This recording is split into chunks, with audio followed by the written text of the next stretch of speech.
See, out of all the places, this is the place that I'm worried about the most. Why? Just the way they live. They're different. What, Chinese people? They just wreck everything. They make everything weird. That's what I'm worried about. Expand on this, I don't understand what you mean. Everything. Chicken. Why is it orange in Chinatown? Just the slightest thing. The chicken is orange. They eat anything. You know what I mean? Octopus. Toad. He just made that one up! The way they write, the letters are weird. Their alphabet's not like ours. Theirs are like someone testing out a biro. Everything's... There's no logic to anything that they do. There is. Of course there's a logic to it. The way they read a book, it's all the other way round, from back to front instead of from front to back and up and down. And everything that we've done, they've gone, right, we're going to do it weirder. That's how it comes across. Just give us a second. Just give us a sec.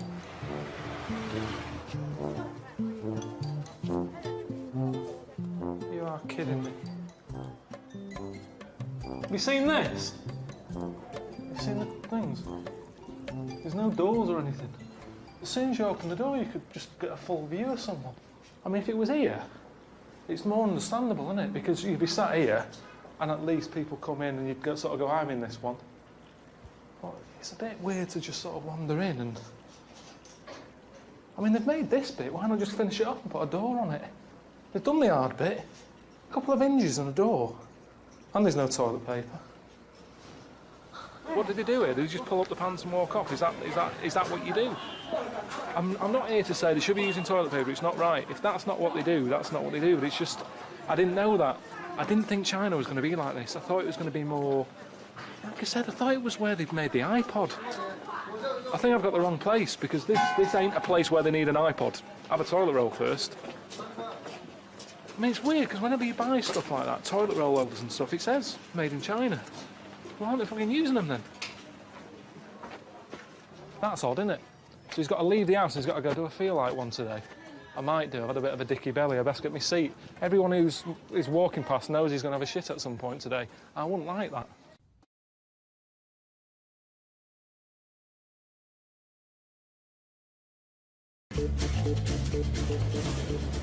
Whoa!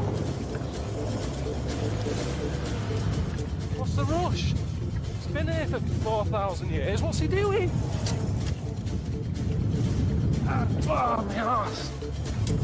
This is mental.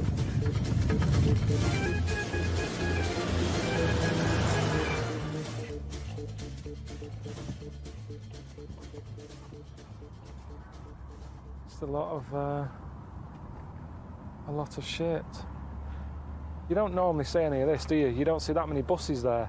It looks like it's sat in the middle of like a nice desert. But it isn't, is it? It's just a building site. I'm half tempted to ask for Ardat. I mean, it's not even bits of old pyramid, is it? You've got all sorts of... You've got bricks here from, like, council houses and that. It's literally just, people have brought up shit and dumped it here. It's like something out of Planet of the Apes, isn't it? Barren.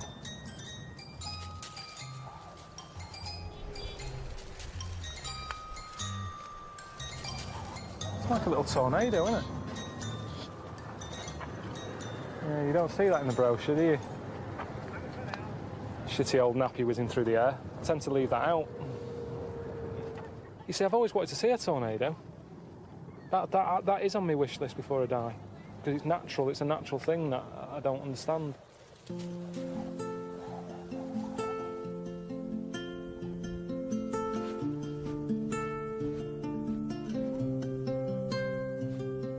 If that was like a little housing estate, you'd go, yeah, any will do. Are they all the same size? The design actually is a bit odd, isn't it? Because the square footage, the floor size is massive. But the upstairs bit is tiny.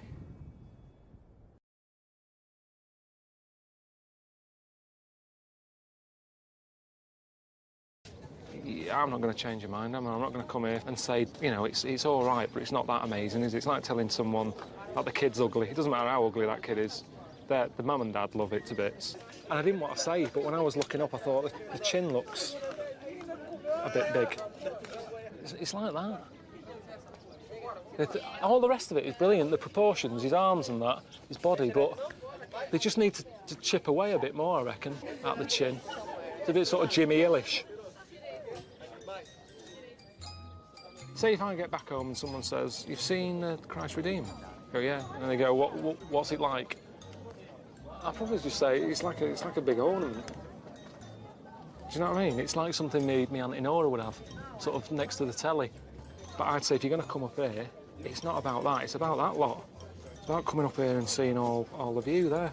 Knock that down. You still get a crowd coming up here. You could stick anything there. Stick a cafe there, and people would come up here. You can charge as much as you like, because you've got nowhere else to go, you're trapped. You're dying of thirst. Charge you about £4 for a can of Coke. The only mistake I made is, I said, like, he had a chin like Jimmy Hill. And after that, people told me it's not his chin, it's his beard. But it doesn't look like a beard. So they could have just done with chipping a bit more out, make it look a bit more airy.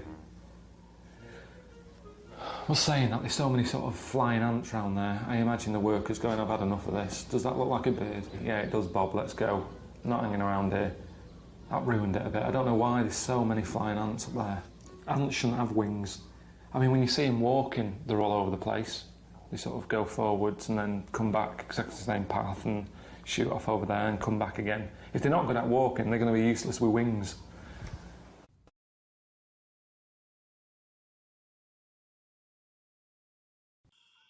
All right, mate. How's it going? Good. Well, you're heading upstream. We've arranged for you to visit a little village. The locals there are expecting you, and you should know to be extra polite, because they used to be cannibals. That's true. All right, mate. See you later. Come on. Not a holiday. All right.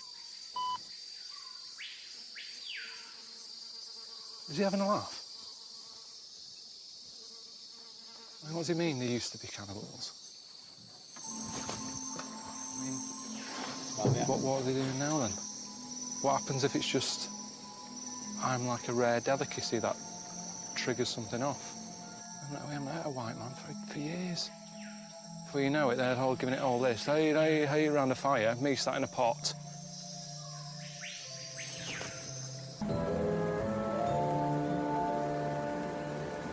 Right, didn't wave back, so that's... They don't know what that means, or they hate me already, I don't know.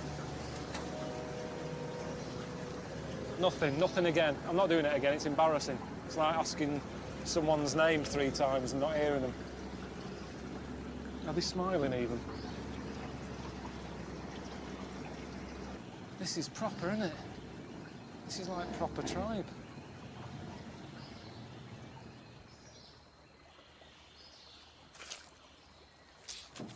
Oh, shit. Have they seen me? What a knobhead I look. What a way for them to see me. This... Are they up there? Oh, they're all watching as well. Some stairs here. You'd think they would have sorted this out for me if they knew I was coming.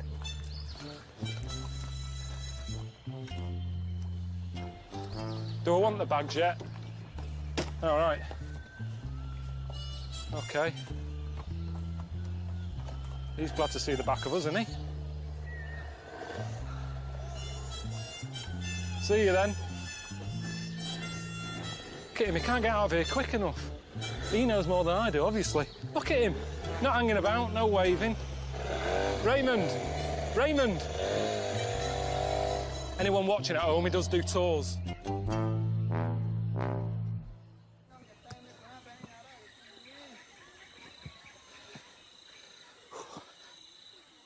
Hello. Joe. How you doing? Joe. Yeah. Nice one. Hey. How you doing? Hey. How do you say hello again? Hello. The chief? Around? Presidente. Presidente. Presidente.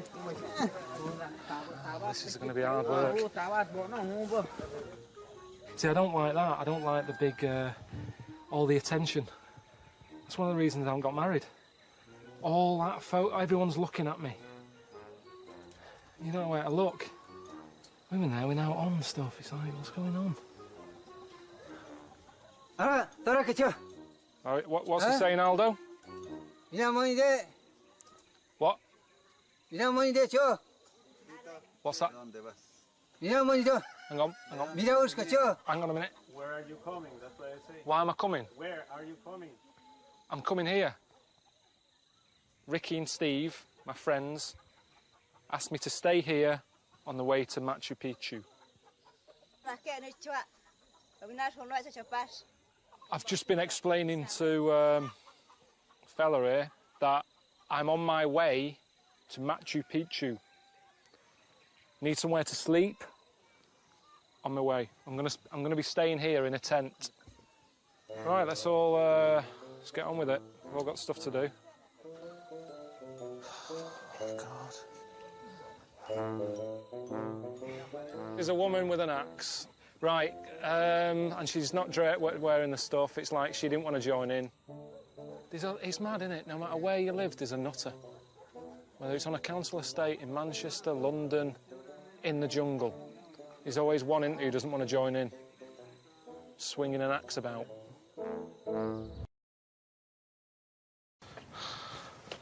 Doesn't make sense, though, because these things are living in look like bungalows. Well, what's the point if you've got to keep doing this? You might as well have a house with stairs.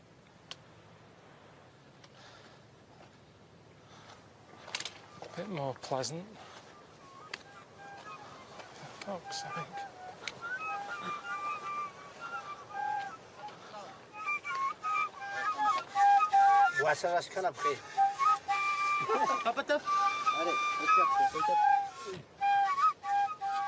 I don't get it. Why don't they just want to rest?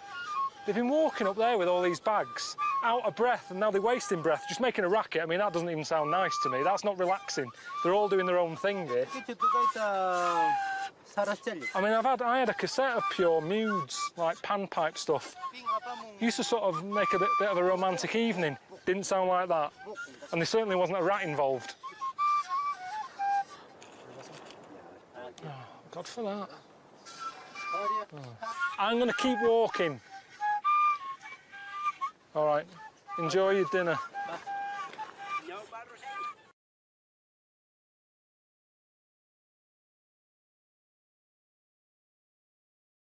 Little drink of tequila to smoothen your muscles and give you a little bit of strength.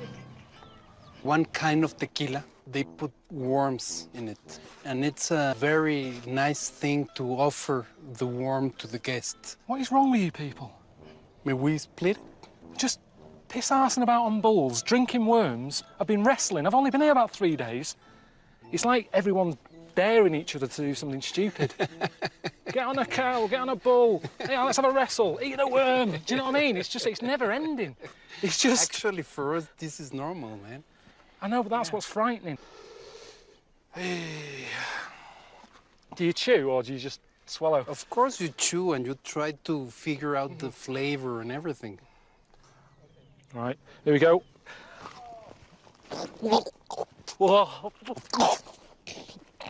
Swallow it.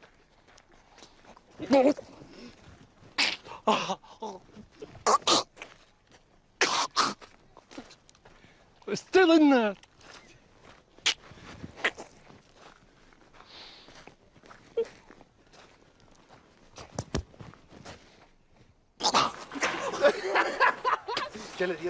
Oh, God. Oh. Fucking hell, man. I don't bend over because I'm going to be sick. Right, well, OK. Let's jump inside.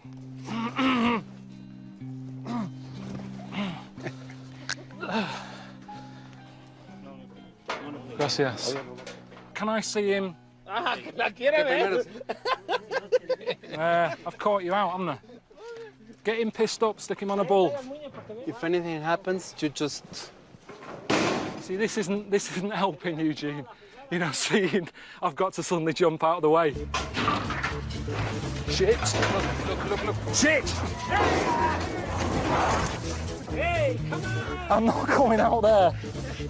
No, seriously, Jamie, I can't. There's no way. Look, Pack it in. Keep it shut. See, what's that he's got? It's for handling the... Right, exactly. No. Fucking hell, wait. Hey! No! Just let me go home. Jesus Christ. Fucking hell. What was that? Stop winding me up now. Seriously, right? Enough's enough. Come on. You know, no chance.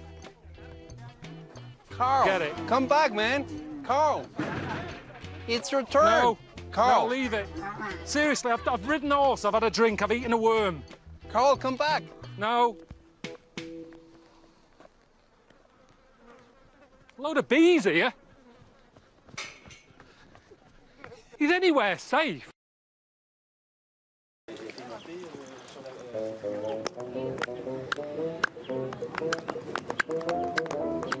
What's the clapping thing about? Yeah, it's just...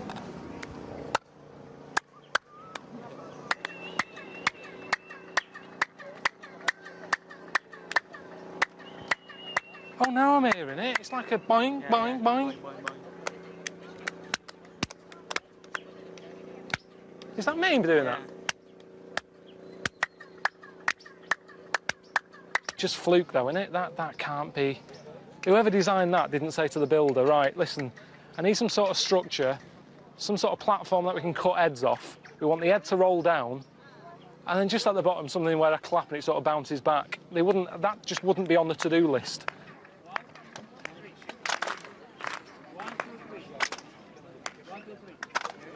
Is that, I mean, is that what they really wanted this to be like when they built it? This wonder, a wonder of the world. Is she all right here? This woman's fainted.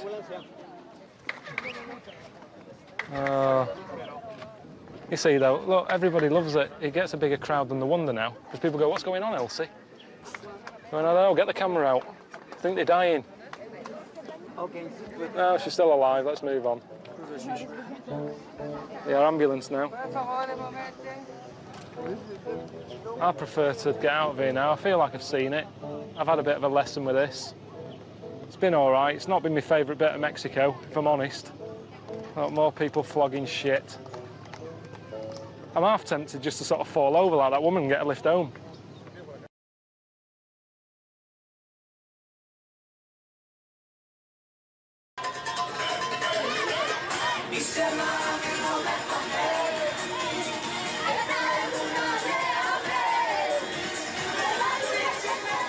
Nothing's ever easy, is it? You know, Steve said he sorted me out with a lift to get back to the hotel. Well, that's nice of him. And then this lot turned up.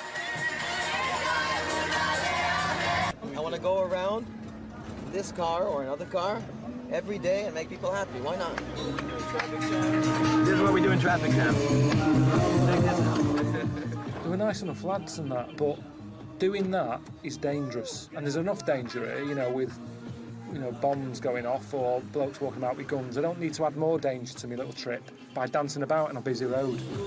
You know how many smiles we're gaining right now? We're saving lives right now. Somebody else maybe depressed, he wanted to commit suicide, now he's smiling, now he doesn't want it. She's not smiling. Ask me a sticker from this. See a sticker? Yeah. See one, put it on the box. She's terrified. She's terrified. She's going, for God's sake. She went like that and locked the door. That's a public box. All right. The lights are changing. Lights, lights, lights, lights!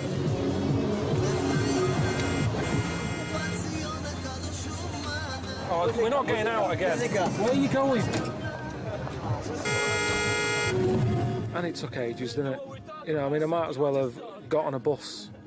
You know, at least a bus has less stops than they do. I mean, at every 100 yards they were getting out and having a dance. Good stuff, huh? Yeah, it's great. Come on with us, just for a bit, come on. A little bit. 2 minutes, 2 minutes. On a corner. Come pick a dangerous spot. This is the most dangerous place.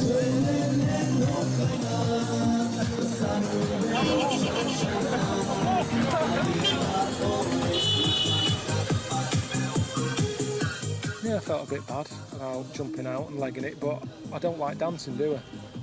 You know, I don't dance at weddings, so I'm not going to start doing it on a dual carriageway, am I? I mean, you're right, is that there is a lot of misery in the world. But that doesn't help me, that's making me worse. They're causing all that bibbing.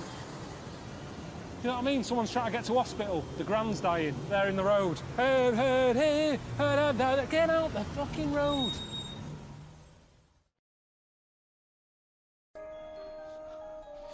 Right. Yeah. I can't even go in it. That's ridiculous. I mean, that's useless, isn't it? Who's put them there? I mean, look. But my point is, you're sat in there, and that's your view over there. If you look here, point proven. You're better off living in the hole, looking at the palace, than living in the palace looking at the hole, aren't you? So Ricky and Steve can say I'm a knob. I think that's my point proven, isn't it?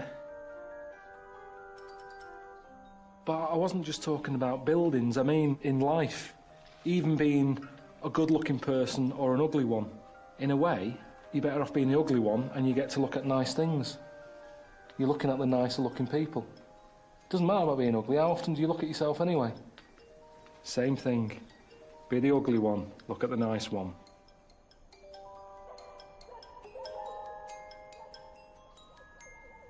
What's that? Who owns that? Why is a dog so high up? It's not going to show up, that dog, is it? Oh, fuck me. Jesus.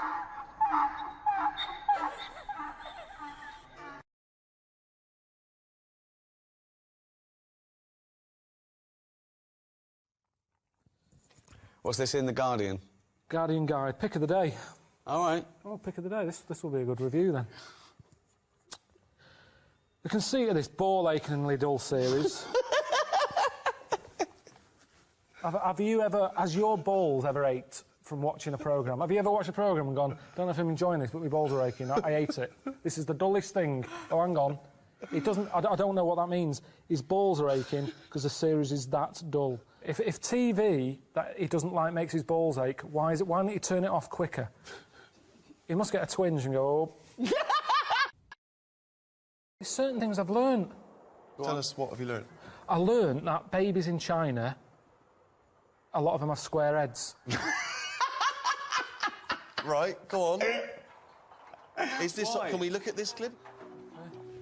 He's a big lad. Has he got a square head? Have a look. I can't tell.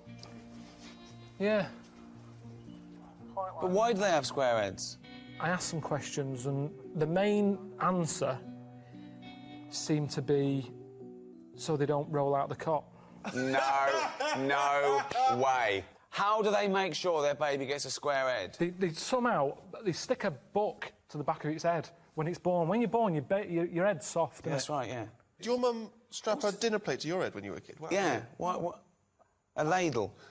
But I didn't get all the ins and outs, and this is what I'm saying. But why does that doesn't stop them rolling out the cot? If you've got a square head, it's not like they can roll out. Babies' heads, remember, your head is quite big as a baby. Right. The body's sort of like that, and its head, it's trying to roll, and it can't because it's like that. And it's attractive, apparently. What do you mean? Show me again. Do it again. The baby's in the cot like that. And it would want to sort of... If it had a round head, it could just go like that. Yeah, so now do it with the scroll. How is it stopping it? I don't understand. So because it's kind of going... You can't roll. What shape is a wheel? Round. Oh, fuck me. You are the strangest man on the planet. You haven't been to China. Thank you. Good night. See you later. Oh. Done. So, Carl, say hello to all the Facebook and Twitter followers. We've just done BBC Breakfast, haven't we? Mm. All right? Yeah, it's all right, yeah. What do you think about Facebook and Twitter? Just let people get on with it. It's just not for me. CB was the thing for me. That's when I was younger and you wanted to talk to strangers, it was CB radio. You had a chat. I was called Pilky01. No one really knew it was me. It was a code. You could speak to strangers without knowing who you are. Like the Enigma code. I don't like... It was Pilky01. I don't know. I know a Karl Pilkington who's. Well, yeah, but that was the equivalent. Now there's all this other stuff. I don't want people asking me all the time, asking questions, because people get sick of you. I quite like it as a social experiment, Twitter, because there's millions of people on there, many of which you wouldn't want to meet in person. You'd have to go to some sort of institution or prison, but you can meet them and talk to them and find out about them, and it's like good research. Well, I quite like it from the comfort of a Hampstead mansion, and it's teaching me a lot and it's making me think about stuff. Give us a retweet. No, it makes me think. How's that teaching you anything? Well, it teaches me to get better security on my house. I've got lasers now and more gates. I don't want, I like it that people like the programme. But everyone keeps saying, get Karl on Twitter. Yeah, it's not going to happen. I know it's not going to. I've told him it's not going to happen. I don't write postcards, and it's the same reason. You've only got 140 characters or something to write something. Yeah. When you're on a postcard, the address is the main thing. Yeah. You are the last one, aren't you, to read the postcard? When you send it, yeah. Yeah. It's for everyone else. And that's like Twitter. It's not a proper chat, that. No. I don't know what Facebook is. I don't know anyone who uses that. The internet is like emptying a drawer out of a window, isn't it? Well, it's like this. Why are they watching this? There's more channels on the telly than ever before. There's HD, there's great quality. Yet they're watching this. Two blokes sat in a room. We've done our job. We've been asked to have another chat about something. I don't know what to say to them.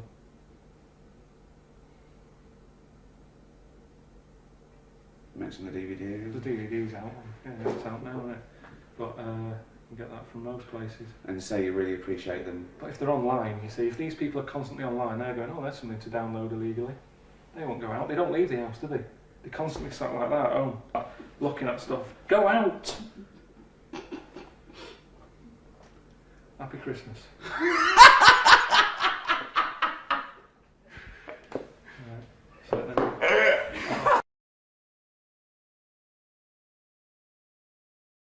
Hello, I'm Ricky Gervais. I'm here in London, in my office, but I'm not writing another award-winning series. No, I'm chilling out with my friend. Look who it is. It's only Elmo. Hi, everybody. Hey. Thank you. Throw money.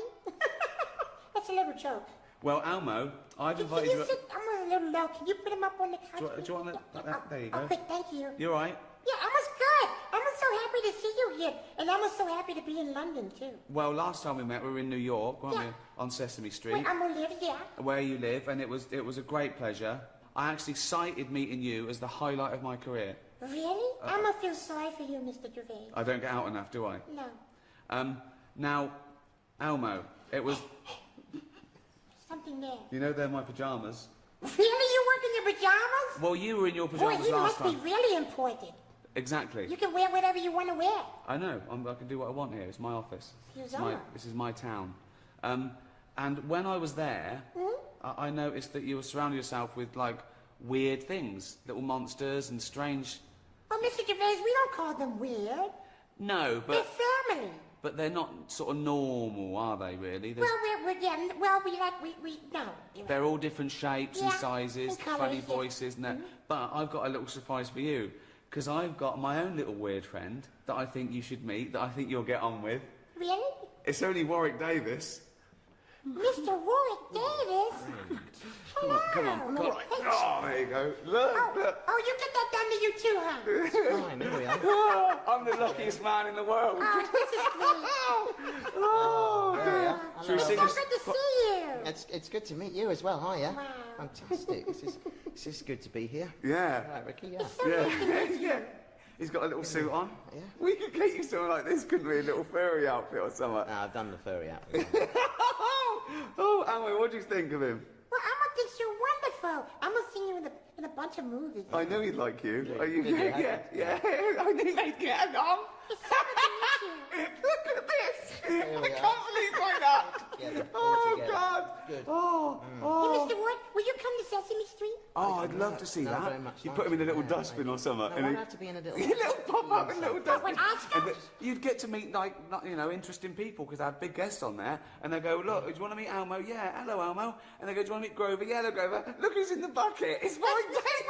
Oh, yeah. It's Warwick Davis in the bucket. We love Warwick Davis in the bucket.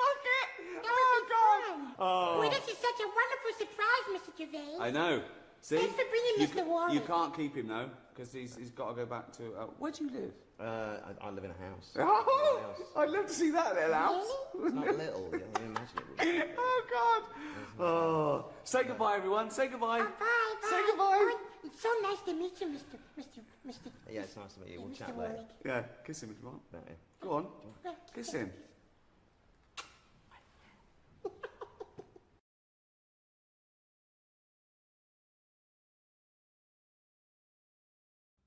Oh, chimpanzee, that is only gonna bring it down to the beat. That's the jingle for Karl's diary, excerpts of which we read each week. Get straight into it. A band from the Conga have won the Best Newcomers in a Radio 3 competition. They use pots and pans for instruments. It says that the Conga is a poor, sad place. So why do people do that happy dance at the end of parties called the Conga? Right, one is the Congo. There's no place called the Conga. They come from a place called the Congo. Conga!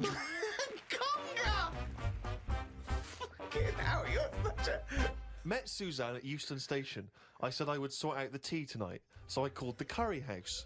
The fella couldn't understand me. I asked for 2 poppadoms. He kept saying, how many? I kept saying 2. He still couldn't understand. I said 1 more than 1. He understood. When we picked up the food and took it home, there were 5 poppadoms in the bag.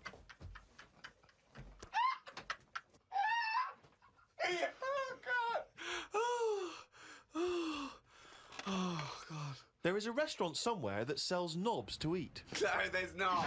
There is. No, there's not. No, there is. It says that women can't eat too many of them, and if you want a seal's knob for dinner, you have to book in advance. Right, it's gobbledygook. This is the ramblings of a madman again. It's a trend, he writes. It won't last long. It'll be like hummus.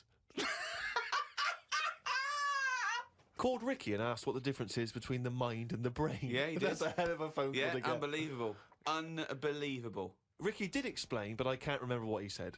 I wondered at what age you are when the mind kicks in. Okay. Ricky changed the subject and said there is an island called Spider Island. There's nothing but spiders on it. A bloke went to visit the island and said there was 1,000 types of spider in one tree. What do you think about that? What do you think of an island that's just full of spiders? I don't know, because you need spiders. I don't know what they do, but they say a world without spiders, like, wouldn't be good. But they sort of do something. There's something about if you did get rid of them all, it would have an effect. Well, of course it would. Get rid of anything, it'd have an effect. Not everything, though. Like I've said, you know, jellyfish and what have you. Well, no. It's 97% water or something. Yeah. So how much are they doing? Just give them another 3%, make them water. That's more useful. Give them another 3% and make them water. Oh. Right, I'm 30 now. I can only remember being off 2 times. Oh, his memory's going as well. You had some time off. And both of them were when I was at school. What's school? One when it was windy.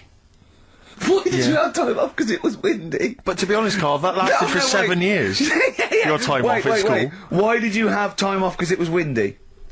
Were you windy, or was it windy outside? No, it was like when... Your auntie wasn't out the window, was she? Yeah. When the winds were bad in the 70s, and my mum said, oh... Was it? Whoa. What? I remember space operas and flares. I don't remember the winds being bad in the 70s. Well, my mum just said, you might get blown into the road, so don't do that. She had so much faith in you, didn't she? As a human being. Is that why she got fired from the pie shop? I'm not coming in today, I might get blown into the road. Oh, God. The funny thing it was, right, Steve, they had this thing going at school, because a lot of people used to wag it back then. Right? Used to what? Wag it, sort of not go in. Yeah. Right. And, they sort of tried to make it interesting for you by giving you an education. A certificate if you did a full week. Reward for the rest of your life with achievement. That sort of carrot. And also, like, let you go home at 3 o'clock on a Friday. Right. If you'd done a full week and that. Yeah. So it was lovely weather all week. Then it just sort of changed on a Friday. And I got up and it was all windy. It was always windy for Friday on 7, isn't it? Don't, you know, if you don't go in because, you know, you might get blown into the road and that. So I said, all right, then I'll stay off. And so why did you told you to hold on to a fence or walk you there? What's this? Don't go out. Immediately give up. I love this getting blown into the road. Is that based on your cats that kept getting blown into the road? Well, so I got to school on the Monday, right? And the teacher said, right, a long time. Today, to punish you, you're the only one who wrecked the whole week, right? Everyone else came in, you didn't. So everyone else is going home at 3 o'clock today, but you're not. Brilliant. Serves you right, and I wasn't bothered though, it was great, because I said, well, you'll have to stay with me, won't you? And it was great. So all I did for half an hour was doodle and stuff. It was great that afternoon. Yeah. And that was ages ago. That was like when I was about 8. And that's one of the times I was off ill. Yeah. So it was, but that wasn't even ill, that was wind. Yeah. Yeah. So, yeah. So, I'm growing up on this estate, and there was this woman about 4 houses down, right, who's a bit rough. Alright? Didn't fancy her. Oh, God, no. Right, but she had a baby. Well, tell me about her first. I'm interested in this woman. Why was she? It was a very... She looked like being a man in a dress. I mean, I didn't grow up in a posh house or anything, and I'm not saying that if you live in a bit of a rough house, you're a bad person. What did she look like? But anyone can tattoos? Clean up. Looked like Tony Green with a fag on. They didn't clean up much, right? Oh. Which, even if you've not got a lot of money, you can still try and make a place look nice. Yeah. Right? But she didn't, and a kid used to take a horse into the house. Sorry. Whoa, Neddy. What do you mean a kid used to take a horse into the house? Where did he get a horse? Must have nicked it from somewhere. Must have gone. So you've seen a horse with it? No. What, is that from outside the saloon round the corner? Yeah, was it just tied up with a bit of leather? Right? Oh, that's great. Did Big Jake come looking for it? I'd been out. Oh. No, sorry, let me get this. This was before the lynching stopped or after. Where did he get a horse from? What do you mean he must have nicked it? His mum said, where'd you get that from? I bought it. Alright then, but keep it out of the kitchen. I don't want you going Catlin rustling. Where did he get a horse from, Carl? And how long did he have it for? Was he leading it or riding it? Mum, open the door, I can't stop! I can't stop it! Open the patio door as well, I'll be... Looks like we got us a runaway! What do you mean? I don't know, but the thing is, they couldn't afford to buy one because they're not cheap, so I'm just guessing. Maybe that's wrong of me. But I think... He had a horse? Yeah, right, so... That's why the family didn't have any money, they'd spend it on the horse. No, I don't think, that's what I'm saying, I don't think they would have bought it. So anyway... Yeah, it's wise to whisper, Carl, in case they're listening. Yeah, and they could be in the room next door. It's not buying it, it's keeping it as well. Oh, so I was like in the car with my dad, coming into the avenue, and you used to have to drive down it to turn round. And, and you know, sort of go back to our house. You had the traditional method of transport, yeah. And, the horse was in the lounge. Reading a paper? Just like walking around. Oh, God! What? And when I was doing... I tried to earn myself some money once by flogging little flowers in plastic cups. What? This is genius! It just keeps coming. What do you mean you tried to flog little flowers? What do you mean? Wait. Let's play a record and come back to this, because it's always going to just unravel and unravel. It's going to go for hours. Let's play a track, deeper and deeper. It's like an onion, isn't it? We've created a whole world here where there's a man living with a horse. Just walking around the lounge. I come from the West Country, I've never heard anything like that. I just think of a big sort of like orange carpet and a rediffusion telly and this horse going, I'm fed up in here. Exactly. This is really... I am not taking the rubbish out again. Yeah. Right, play a record. Let's have Velvet Underground. We've got that lined up. Oh, yeah, the classic from the first album, I'm Waiting for the Man. Let's come back to the horse in a second. Little flowers in pots. What do you mean?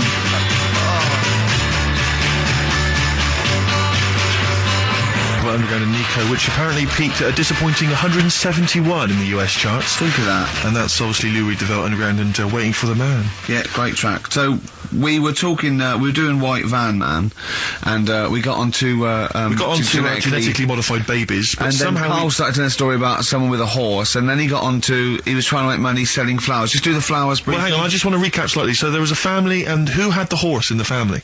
It was... Because you lived on an estate in Manchester. The mother was a right pig, apparently. I don't know if that's relevant. You don't need to go that far. But what I'm trying to do is, like, make a picture for you so you understand. What did she look like? Who did she look like? Bit of a... and no disrespect to her, bit like Pauline Quirky. Quirky, yeah. Right? Okay, I knew you were going to say that. I knew it was going to be porn. Did she have any tats? Did she have any tattoos? I've never got that close to it. Okay, alright. So who had the horse? Was this her son or her husband? No, her daughter. Her daughter had stolen a horse. Yeah, from, I don't know where, there was I think there was some stables down the road or something. And they kept the horse in the house with them? They kept it in the house. Did they didn't get have caught? it for long. No. Sorry, and you said you were in the house one day and you saw the horse in No, there? what happened was, I was, they did this thing at school about raising money for charity, right? For some local charity. And they said you can do anything to raise money, and they came out with all these ideas, and I thought, that's good. What was the charity? Well, I don't know, I thought, forget the charity. Yeah, that's just a good money making overweight. So, you're a charity. So I asked my mum for some, because she used to have a lot of flowers around the house. Sure. I said, can I just take some snippings off them? And I'll go and buy some plastic cups. And got some soil out of the garden, planted the bits of plants in them. Yeah. Got a tray. Yeah. Had about 25 plants on it, selling them for 25 pence each. Excellent. Did you sell any? Yeah, so loads. Did you just cut? You didn't just cut them and stick them in the soil? Yeah, they wouldn't have survived. But I think people sort of thought, well, good on him for trying. But anyway, so I went round to theirs, because I thought their house could do with a bit of colour and stuff. Yeah. So it's a bit rough. So as I went... The horse went, thank God for that breakfast.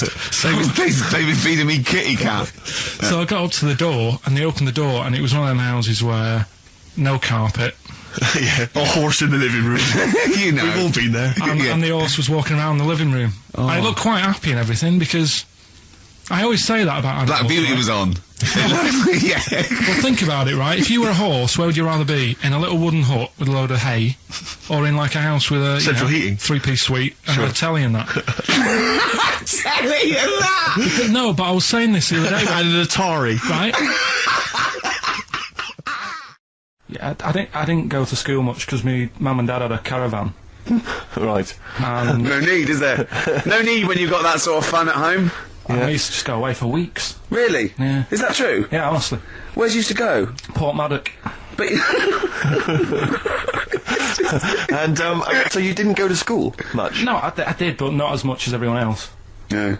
How many holidays were your parents having? What was their income that they could... No, my dad used to work nights, and he used to travel back, because to Manchester from Wales it wasn't that far.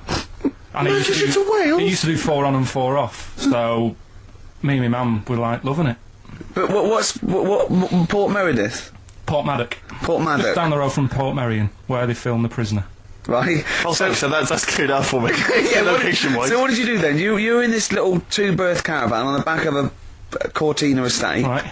Well, what was it? What was the car? What was Granada, it? Ford Granada. Ford Granada. What are we talking? 1980. Yeah, 82, 83, right? 84, 85. Okay. And you in the car down there, park up. Yeah. What was it? What was Port Meredith? Port Maddock. Port Maddock. I remember Ruth. It's just, it's just a holiday camp. Yeah. And had an arcade and a beach. I was loving it. Yeah. But, so of the 52 weeks of the year, let's assume, I don't know how many weeks you take off normally for holidays anyway, let's just say, I don't know, you go to school 45 weeks of the year maybe? Generally, most kids? No. Bit less. Bit less than that? 42. How many weeks would you say you actually spent in school? Well, how many weeks do you have off for summer? Well, we'll work that out, that's what About 6 off for summer, about 3 for Easter, about 3 for Christmas. Put it this way, I'm surprised I'm not Welsh, to be honest. Right. Because I was there more than was in Manchester. Did the school authority not come and check you out? No, they didn't. Didn't get Manchester, I suppose, they didn't care, do they? Not really. Yeah. They're lucky you turned up at all. What did you just turn up for the last day when you could take in your best toy?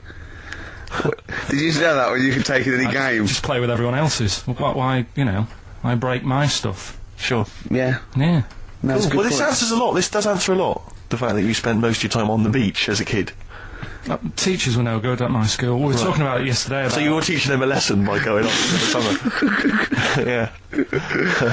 Anyway. And did you go to university? No. No. Did you go to sixth form or college? No.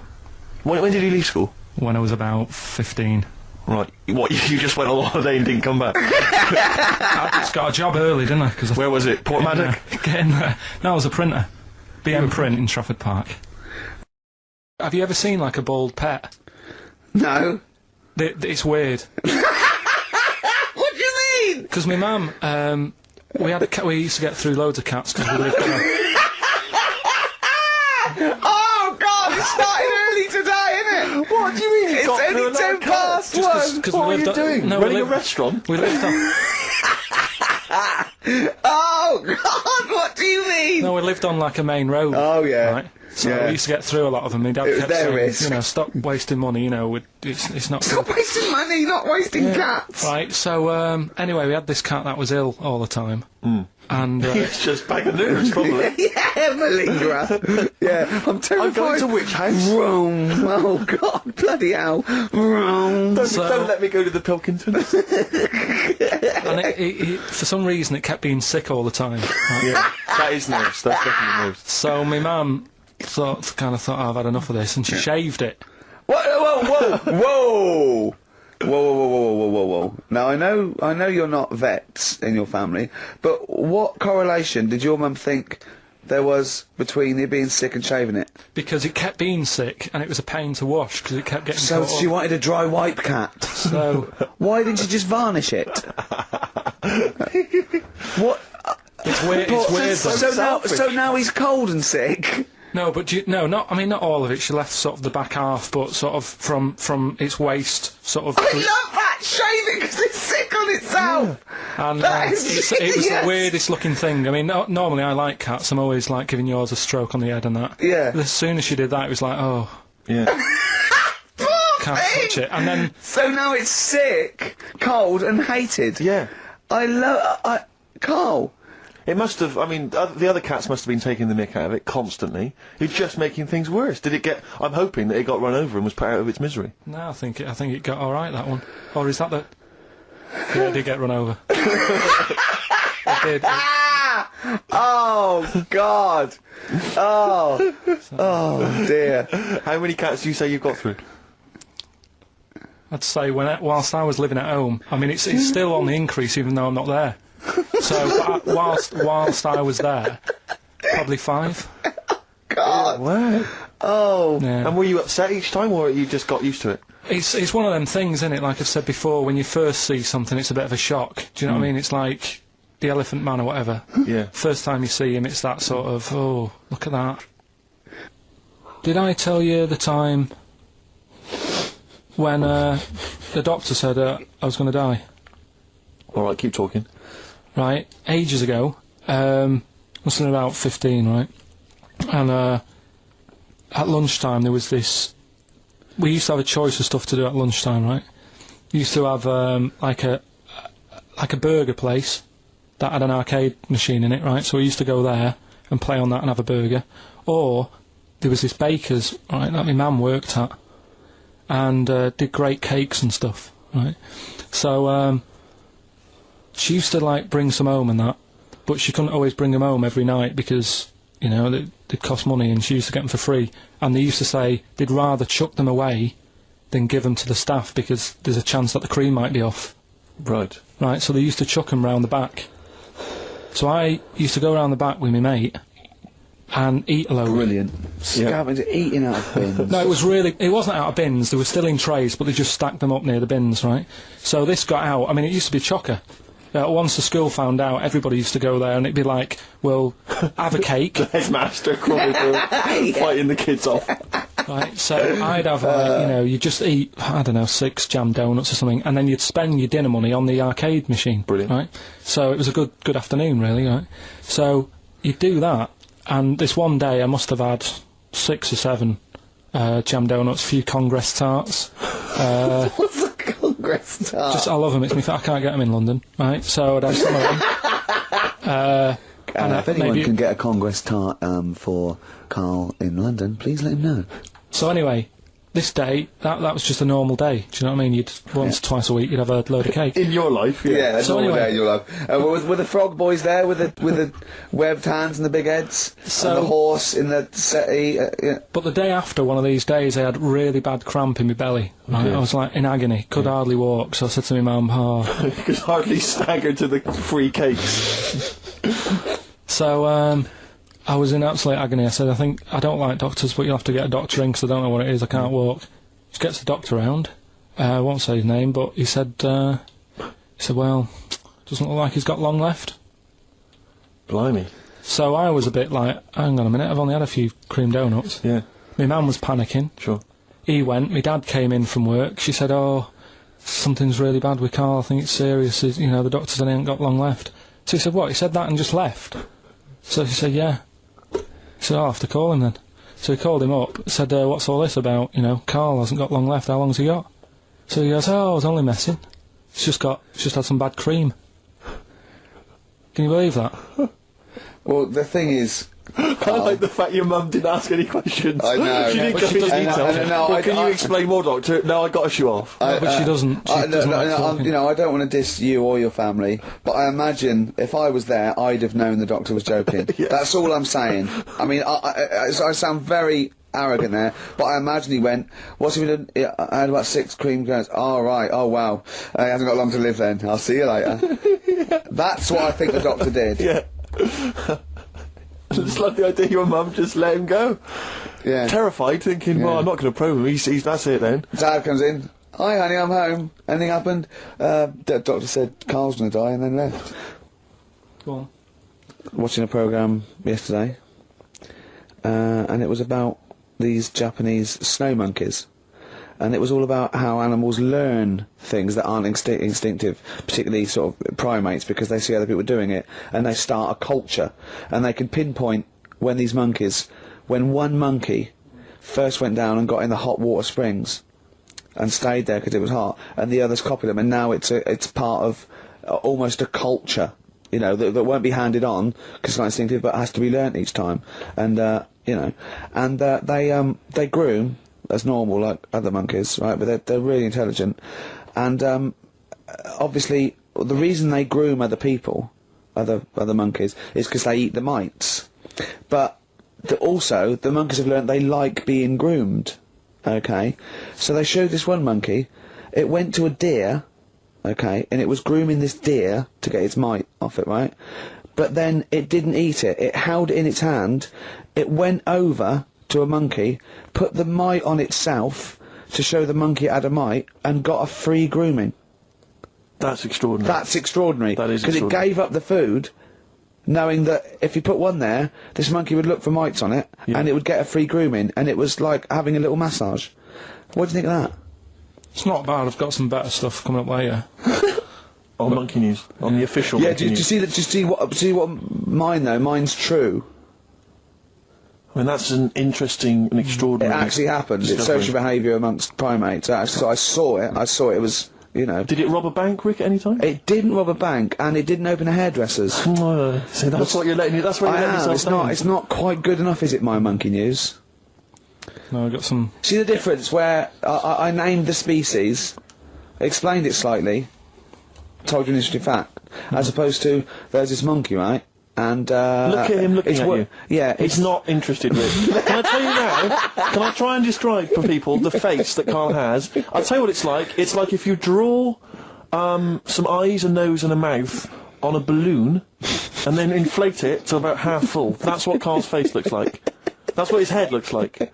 It looks like a face you've drawn on a balloon. Very small. The rest of the head huge. It's just that today I'm a bit tired, right? That's one thing. Why are you a bit tired? I just haven't been sleeping, right? Why not?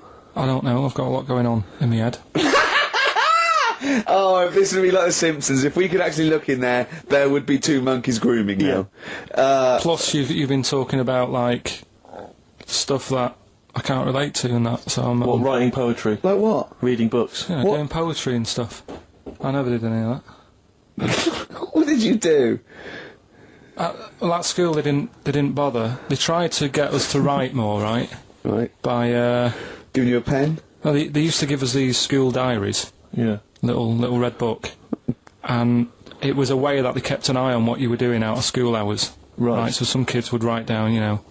Stole a bike. Yeah. Burnt a house down. Yeah. But when I was at school, around that sort of 12 age, I didn't get up to much. You have no money, there's nothing you can do. So every night it was the same thing. I'd get home, and I'd have to go to the shop, right, and get some potatoes and some bread every night, right? And I kept taking this into school. Sorry, what was it, Dublin in the 17th century? Yeah. What do you mean every day you went to the shops and got potatoes and bread? That's kind of what I had to get all the time. That's what we had. Why? What did you have? Chip sandwiches? Yeah. Right, so you went to the... Yeah, you went there. So I kept with your hoop putting and that... stick. I kept putting that in the diary, you know, every night saying, went to you phase, that was the name of the shop. Yeah. U phase. What is it, you or you? Like H-U-G-H. H-U-G-H, yeah. Oh, that was his name? U phase, right? Used to go there, get the potatoes and bread and that. I love the fact someone who's named a shop after themselves. I'm not going to say what we sell, it's named after me or nothing, or I'm not opening. Mainly potatoes and bread. Yeah. White sliced loaves, King Edward's. And the teacher used to always say, just write something different in there, make something up. Because, like, you know, Monday, Tuesday, all the way through to Friday, every night, it was just, went to U phase. Went to U phase? So you sort of, you Are you sure it wasn't an advert? Sure he wasn't paying you to say, get my name in the book? Yeah. The only time that it changed, and she said, oh, that's made it a bit more interesting, was when it was my birthday, and I had to buy a cake.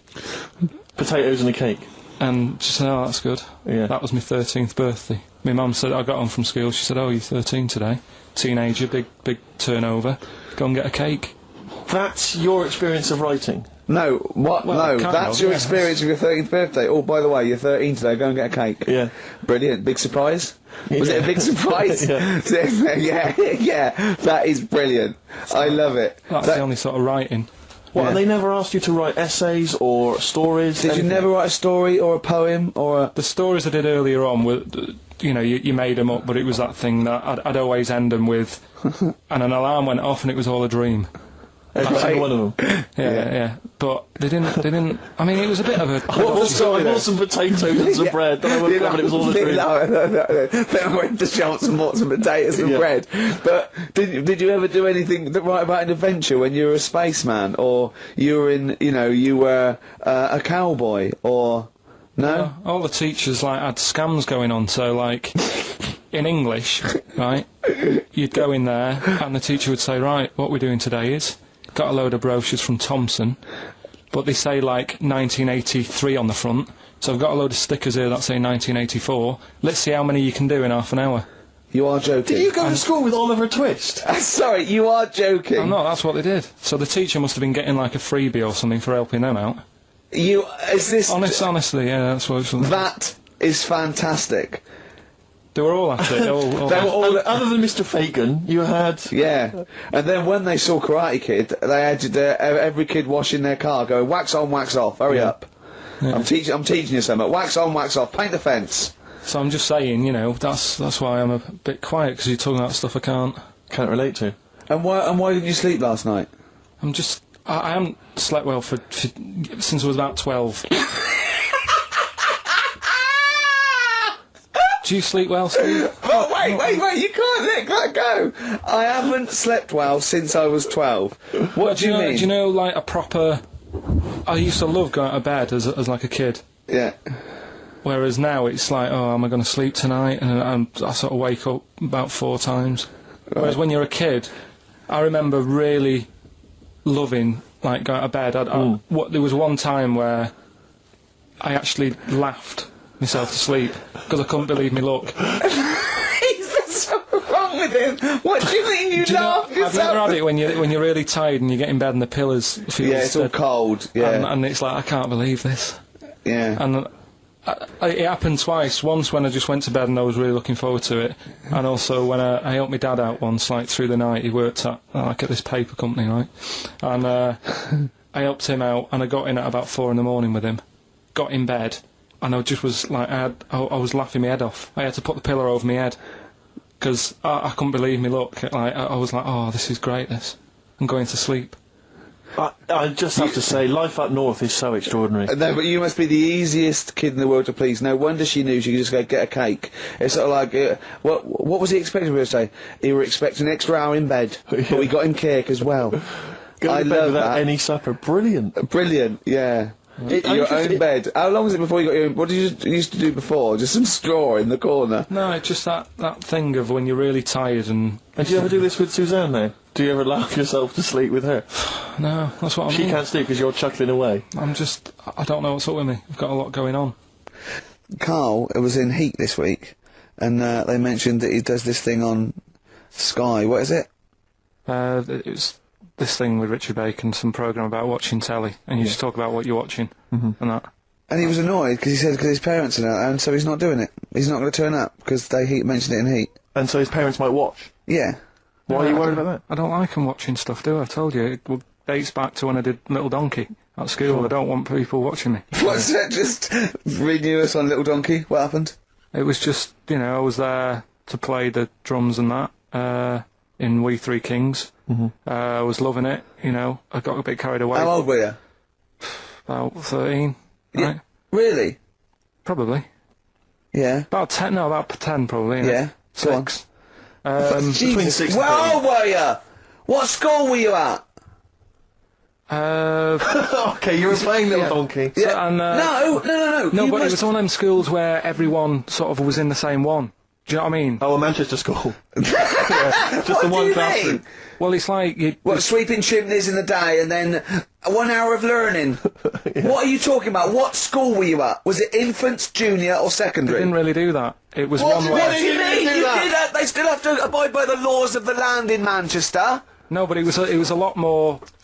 Like you had infants, but Yeah. you also had, like, the older lot. There's kids there who, when you're in the younger year and that, you'd see kids and you go, is that... Talk English and use terms that people do when they're talking about schooling. I don't even want to talk about this. No, how old were you? What? Oh. I'm guessing maybe 6 or 7 or 8. So you went from 13 to 6?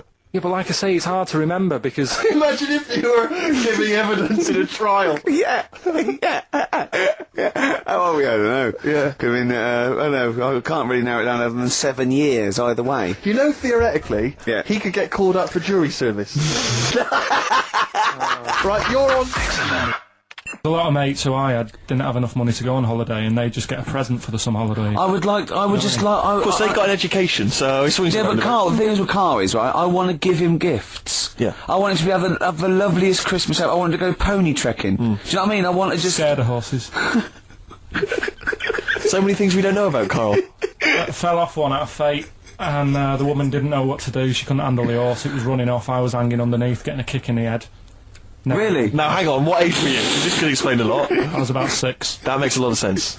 I think we got to the bottom of it here. Oh no, got kicked in the head by a horse, lived in a caravan, and had to live in Wales half the time. Oh. Then no wonder this is your favourite time of the week. Do you look forward to this all week, these 2 hours? It's alright. My mate, right, he was religious. Uh-huh. And I'm not, really. But... No, I mean, you believe in ghosts, though, and shadows pushing people off bikes, but go on. But it's the same time, I think I told you once before that I went to the church with this lad because I swore and he said he was going to tell me dad. Yeah. I was effing and jeffing. So he said, if you're going to... Is that how they get people to church nowadays? I love that, what kid, that, yeah, he hasn't got the idea of the protection game. There's nothing in it for him. Either you turn to religion or I tell your father. Right, so I went to church with him and that, and then the next week he said, I know that was rubbish and you didn't enjoy it. It's when I got kicked out for messing with a tennis ball in the pews, right? I don't think we've heard that, but I don't think we can possibly go into that now. Summed it up. Yeah. So, well, no, come on, we'll come back to that. You had a tennis ball and some pubes. No, in the pews. In the pews, right. Yeah. But anyway, so I went there and I said, I don't think much of this church thing, it's a bit boring. Sorry, and so you went to church and you ended up in the Crusades? No, it's called the Crusaders. What it is, it's meant to be the fun part of religion for kids. Right. And my mate said, oh, you want to come along? It's, you know, you go on a Friday night and do it on a Sunday as well.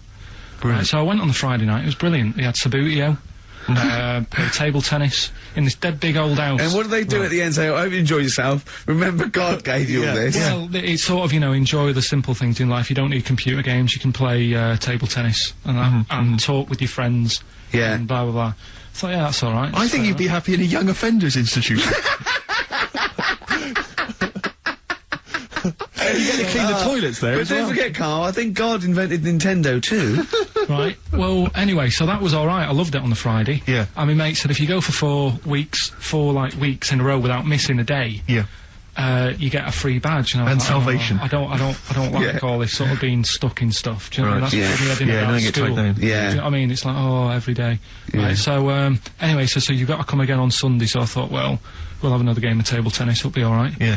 So anyway, I go on the Sunday. Who was this servant of God? Right. I go on the Sunday, it's like a totally different club, there's no table tennis. That's how they trick you. No Sabutio. Yeah. They start handing out Bibles. Oh. And it's like a timeshare thing. Hang on a minute, right? They trick you. So I didn't go again on Sundays. I used to just go on the Friday. Just go on the Friday. Brilliant. Brilliant. I'm amazed no one else saw through that. Well, the thing is, there used to be loads there on the Friday, so I thought they won't even notice if that I'm not, like... Yeah, do you know what I mean? That I'm not showing up on a Sunday.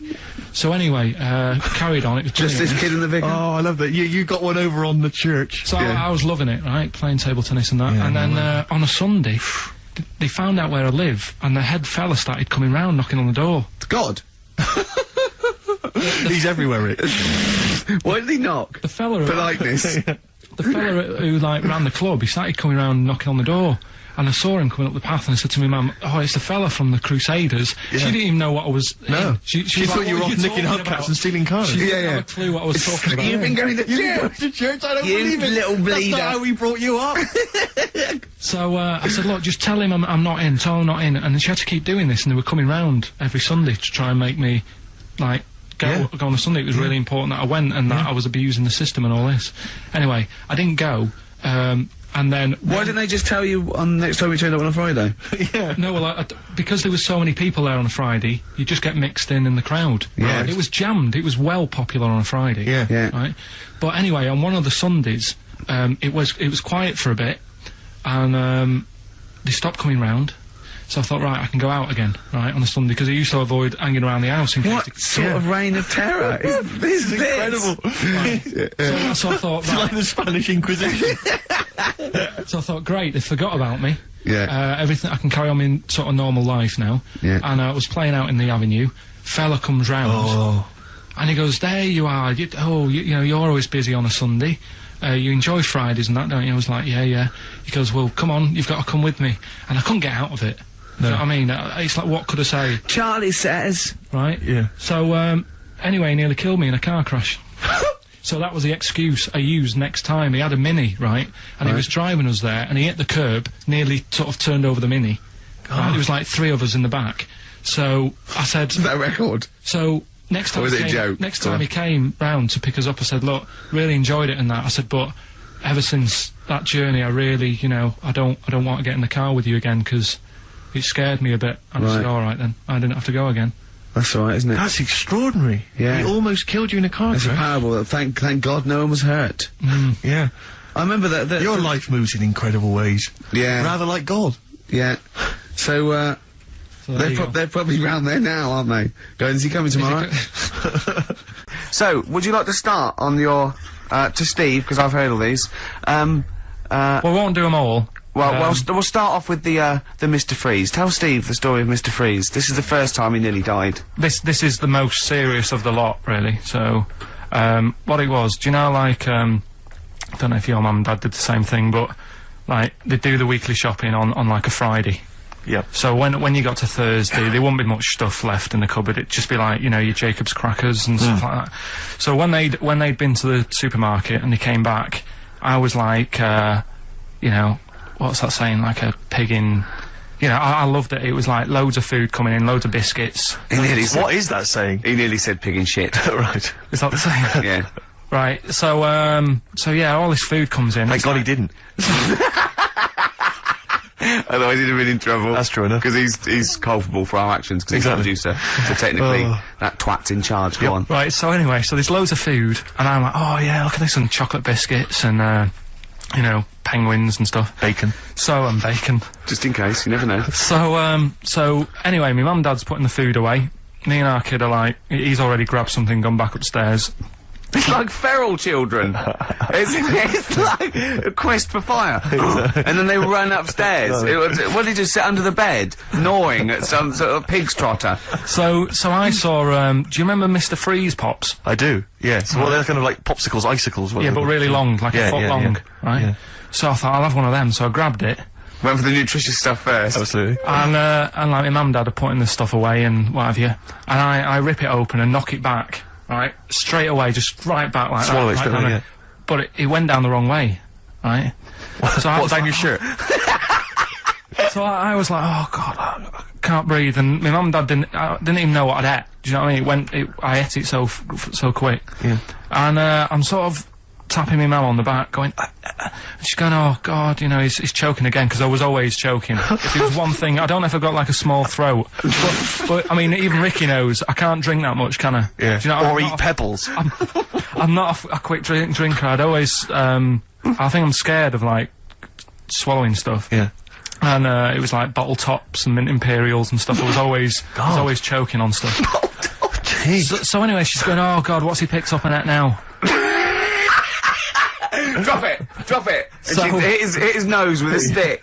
So I was going, I'm choking. At this point, my dad had like, I think he'd put his share away, you know, his food away, and he'd gone his share! I love it! Yeah. He'd gone to watch like Winner Takes All or whatever in a lounge, and I was in the kitchen, and I was starting to like I didn't care anymore. Do you know what I mean? I just got to that point where I wasn't struggling anymore. You just thought, I'm done for. I just was like falling to the ground. And my mum's going, you know, get in here, I think it's serious. And my dad comes in and sort of starts shouting at me, saying that's what you get for being greedy. He didn't even know what I'd eaten. Well, it was the moment to teach you a lesson, certainly. So he's there like that, and my mum's going, oh, look at him, and my lips were going purple, and my eyes were rolling into the back of my head. You look like Marilyn Manson. And, so anyway, she grabbed me from behind and did that fireman thing. The Heimlich manoeuvre. Yeah. And, you know, winded me. And it came up, and I was alright. What, the whole popsicle came flying back out? You see, that's what I don't understand. Because there was nothing there. No, just a little bit. No, it swells up, doesn't it? Because it irritated it. So it went down this sort of like your epiglottis. It went down the wrong way, like it went into your air canal instead of your throat, and it sort of spasms, and that's the fear. You just got to calm it down and relax. So in time, I would have been alright. Yeah, anyway. you don't. Well, no, you might have. So that's so hang on. So, but no. But the weird thing is, like for like 3 days after that, I felt like a sort of special person. I went to school. I'm saying nothing. I did full days. A special needs person.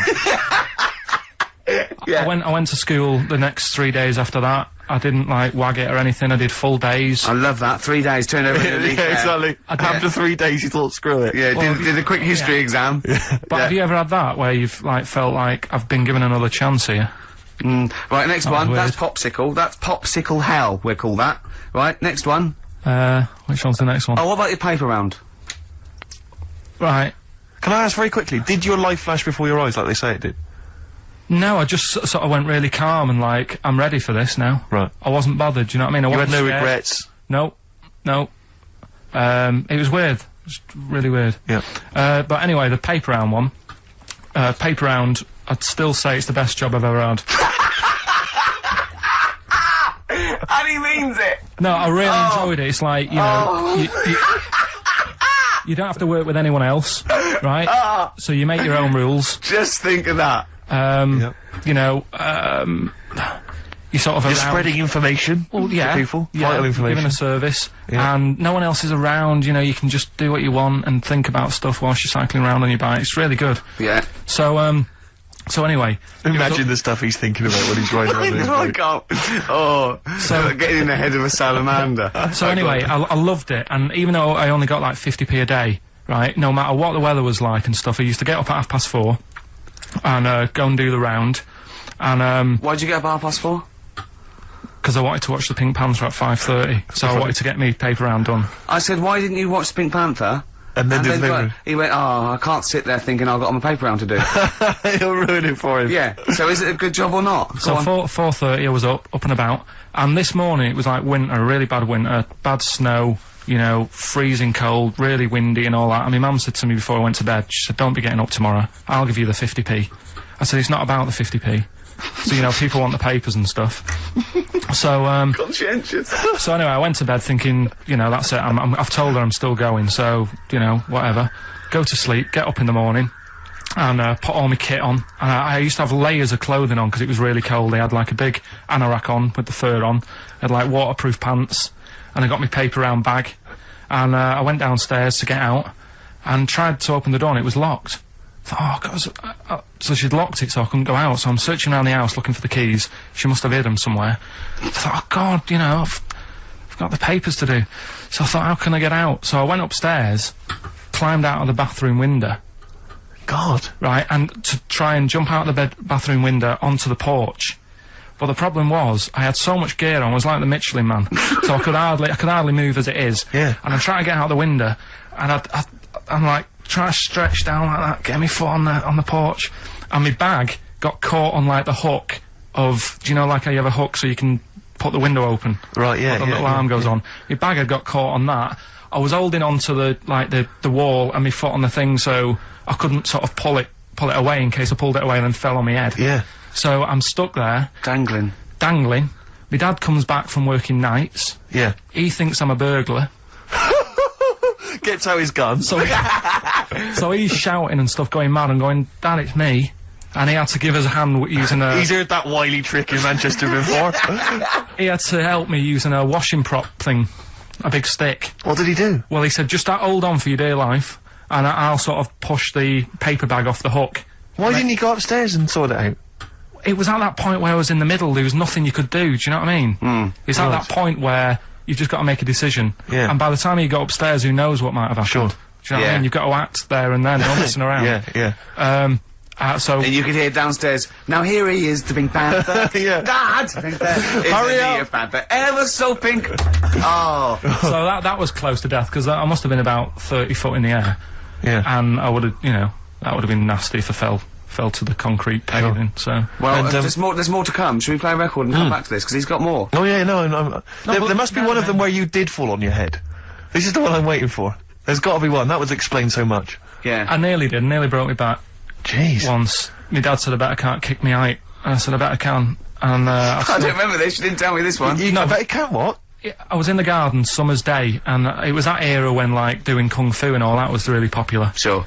And I was, like, messing about in the garden, punching the tree and stuff. And my dad said... What a kid he must have been. My dad said, I bet you can't kick your height. Kick your height? What, you mean kick as high as yourself? Yeah, so I must have been, like, 5 foot or something then. And I said, of course I can. So I bet you can't. But instead of doing it on the grass, I did it on, like, the concrete bit. Kicked it, actually did it. I went, there you go. But then, like, get my foot down quick enough and land on my back. You paused to say, there, I've done it. Yeah. As opposed to putting your foot back on the ground. And landed on my back, and I'd still get back trouble now. Do you? Because they say that, don't they? So, to cut a long story short, he gave me about 4 or 5 near-death experiences, and he went, and the whole point of this, he went, so that's why I think I'm going to die of something horrible, like cancer. And I went, why? He went, right, you ready for this? Yeah. He said, well, I don't check my balls. Wait. He said, I don't like the feel. Karl, have you ever logged on to Friends Reunited? It was the site that everyone was talking about last year. No. Are you aware of the concept? I've heard about it, but there's no one from school who'd want to see it again, really. So basically, for those that don't know, you have to log on to his website, and then you can it helps you track down your old schoolmates if they've also logged on and stuff. And we sort of took the liberty, really, of looking on the Friends Reunited site and typing in your school and trying to track down any of your old mates. We didn't get in touch with any of them, don't worry. We didn't do that. We're not going to surprise you with them now. No. But I was just interested to know, like, some of your thoughts on some of the names that I could run past you. I mean, these are people from your year. Just tell me if you recognise the names. Alison Birch? Think I remember her. What's your thoughts of her? Don't be libellous. Don't be like, no. No. Posh, probably did pretty well in history and that. Sarah Morris? God, yeah. Remember her. Go on, you're grinning, what's the thought? Go on. No, just, she was alright, she was a popular one. What does that mean? She was nice. Yeah. Okay, okay, what about Darren Buckley? He was one of my best mates. Was he really? Yeah. Seriously? Yeah. What do you reckon he's doing now? Do you still keep in touch? When my mum and dad were still in Manchester and they had a butty shop, he used to go in because the Bucky's was next door. I know the way you paint a picture. If you did this in your history exam, Karl, you will walk it. Go on, so your parents had a butty shop, there was a Bucky's next door? Yeah, and he liked having a bit of a gamble, so he used to, I think he works for some insurance company. Do you think that his fiancée Beth knows he's got a gambling problem? Or that his 2-year-old son Lewis? No! Yeah, they live in Cheadle Hume. Cheadle Hume. He must be doing well. He's still supporting the Blue Army and frequents the shrine on a fortnightly basis. Funny thing with him is, right, when I used to stay over at his house, and his dad was a copper, and I remember his dad came down and said, right, I want to see you two. I was like, oh God, what's happened? And got us round the table. He said, do you know much about drugs? So we were like, what's all this about? So he goes, you know, they're not good for anyone, you know, the stupid thing to get into. And we're like, yeah, we know. And he went, you know, do you? We said, yeah. He said, what's this then? And he'd found something in his bedroom, and it was a Skittle. What, the sweet? You know, little sweets with the S on it. And Oh, really? Drugs. Yeah. So he said, well, yeah, it's a Skittle. Yeah, I know what it is. He said, He was bluffing like that as a slang word. yeah, he thought, because he was a copper, he probably had to be down with all the terms and that. So we said, oh, it's a Skittle. And he said, yeah, I know what it is, but what's it doing in your bedroom? Oh. And it was like, no, it's a toffee. So, Darren, Yeah, I know, it's a toffee, it's a squib, it's a, yeah. Carl, more people from your past. Debbie Carr? Yeah, she was another nice one. What does that mean? Is that a euphemism? No, she was one of them that you'd sort of go, she's nice, but she'd never be your girlfriend. Do you know what I mean? She was, Not really. Even though she was in the same year, she seemed a lot older. Right. And like, Wasn't a teacher, was it? There was 3 of them who all hung together, and they seemed to hang around like the older kids, the ones who looked like men. Do you know what I mean? They had What did you look like then? Well, it's just that I had youthful sort of looks, whereas like the older ones had like beards and stuff. It's a gang of boys in the 5th form with beers. Were they smoking pipes? Come over here, me filly. Oi, Debbie Carr, come over here, you little beauty. No, but she was like... I love that. Hanging around with beers. There's the big boys. Oh, fishing. Oh, it's lovely beers. I just see a whole row of George Bernard Shaws. Brilliant. How do you do in history, boy? Yeah. Think on E. You're an idiot. Oh. They were like, you know, I'd be there sort of punching people in the arm. Cause we used to play that that's a school. great game. Oh, I love that, punch people in the arm. Is that part of the Olympics now? it's I think it was exhibition this year. Right. But it's going to be a pro next It's going to be the Winter Olympics because you've got to do it in just a cap sleeve shirt in winter. Yeah. So you're playing that? She, but whilst I was she didn't doing appreciate that. She used to go, ow! No, I always think whilst I was doing that, they were like the Charlie's Angels and they'd be sorting out a mission somewhere because they were really like, there was something about them that you thought, you know, they're special. They were private detectives. What do they work for a man they never see? Okay, here's a name I'm interested in because, well, let me just tell you the name first. Adam Clifton. Oh. Go on, what are your thoughts on Clifton? He was one of them kids, he was alright, but he had that thing when, if you didn't have enough milk, he had like wrinkly hands and white bits in his nails. Oh! Because you didn't have enough milk? Yeah. So therefore, you didn't like him because you didn't get enough milk? This is not to be confused with the 2 people with the big heads and the webbed feet, is it? Webbed hands. Well, this wasn't I know that they weren't related. They must have been somewhere along the evolutionary sort of trail. Do you know what I mean? They must have come from the same sort of stock. But you wouldn't have liked him. He's just one of them people. He was all right, but before you say any more, on Friends United, you can leave a little message which explains what you've been doing and what your life's like now. And most people leave maybe 2 paragraphs. Right. Adam, I've printed it off. He seems to have printed. I think there's about 6 pages here of stuff. He keeps updating it, and he just basically lists his memories about everyone. Okay, at the school and what he thinks of everyone. And he says, I often see Simon, he's doing all right for himself, self-employed illustrator, Mark Cooper, Karl Pilkington. Right. And your name comes up. Now, I don't know if you've told us this story. I think you may have done, but I can't remember the facts about it. It just says, Karl Pilkington, with his pet bird. Was it a magpie? I can't remember. He brought it to school to show everyone, and it flew away. Oh, God! Oh, no, they do that, don't they? You show them what was the story there, You give them seed and they just leave. What do you mean? Well, this sounds like Kez. Well, that's it. I was a big fan of Kez. And it was the time our dog had just died. Yeah. So I didn't have any pets, and the cats were always getting run over. Yeah. And so we didn't want any more pets. Yeah. But there was a magpie that used to fly about on the estate, and I managed to sort of tame it. And in the end, with a chair and a whip. What do you mean you tamed it? Well, just used to sort of hang around it and talk. But how did you get hold of it? Did you catch it? Well, eventually, yeah, it used to just come to me, and the annoying thing was, it got to a point when I wish I hadn't bothered, because it used to pop me bike tyres. It used to sit on like, if I was talking to my mates and I was on my grifter. I love the way he just throws things in. It's like an Alan Bennett play. it landed on my tyre, and it used to peck at the tyre and pop it, and then no. it used to then never go away, so it was always like around the house, and my dad said never bring it in. So he used to sit on the porch, and I used to go out, and it used to fly down and land on my head, and it really hurt. It used to like peck and stuff. He thought it was a tyre. So it wasn't so much tamed as a stalker. Oh, God! So you took it to school and it flew away? Yeah. So did you take it in proudly going, look at my magpie? Oh. Yeah. Oh, no. I think it got a bit confused in the area that it was in, because I used to just keep it sort of around our estate, but the school was a bit of a distance away. How did you get it there? Carrying it on my finger. Did you walk? Yeah. Wow. So it was happy there, and then it got...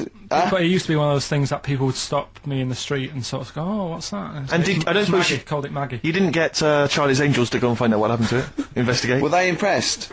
No, not really. A few more names that you may recall from Friends Reunited. Go on. Lisa Shufflebotham? Do you remember her? Yeah, she... Was she one of Charlie's Angels? No, she wasn't that nice, but she wanted me. her and her mate Rachel, I remember, I don't know why, but it was some sort of PE lesson where it had to be a bloke and two girls, and they were fighting over me. Could you hear what they were saying? They were just like, I want him, and I was loving it. Stuck in the middle, and they were fighting over me. And then the next week I thought I'll sit near them. What sort of game do they play at this school? I don't know.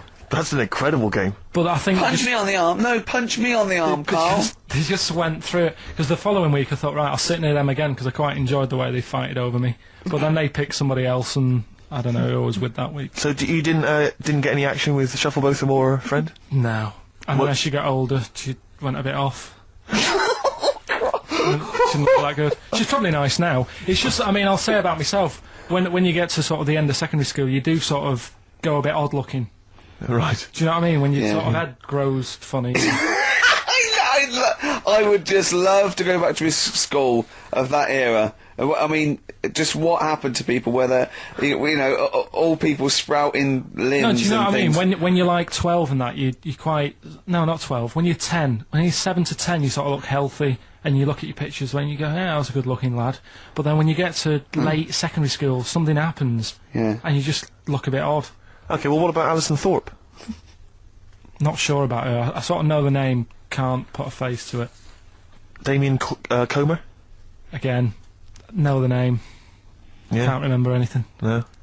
Yeah. It's a shame. Well, these are pretty much all the names I could find. We've had some interesting thoughts, though, and interesting anecdotes. Yeah. Anyone in particular that you'd like to say hello to that maybe listening now that No, I think I would have mentioned Darren Buckley if you hadn't have brought him up. Oh, right. He was like me buddy. Yeah. Did you ever see the magpie again when you took it to the school and confused it? No. You're joking. That was the end of it, was it? Yeah. So where did it go? Probably to some other kid. Because I mean, actually, it probably got killed. Because if it was being that friendly with other people, some people might have took advantage of it. In what way? Well, there was a programme on the other week about... What, in the way that Shufflebotham was trying to take advantage of you? There was a programme on the other week about bear whisperers. Yeah. And some blokes got really friendly with a bear, and then when they were leaving that area where the bear was, they said, oh, we've caused a problem here, because there's some bear hunters coming in and moving into this area, and it's going to get a bullet if it acts like this, so they had to scare it away, and that's what I should have done with Maggie. I should have terrified it a little bit, so it wouldn't trust humans. Just introduced it to some of your schoolmates, I'm sure would have freaked it right out. Well, the ones maybe that was why it fled. It didn't see. Oh no! It didn't see those two fellas with big heads and webbed hands coming towards it, did it? That would have terrified anything. It's like a scarecrow, like two walking scarecrows.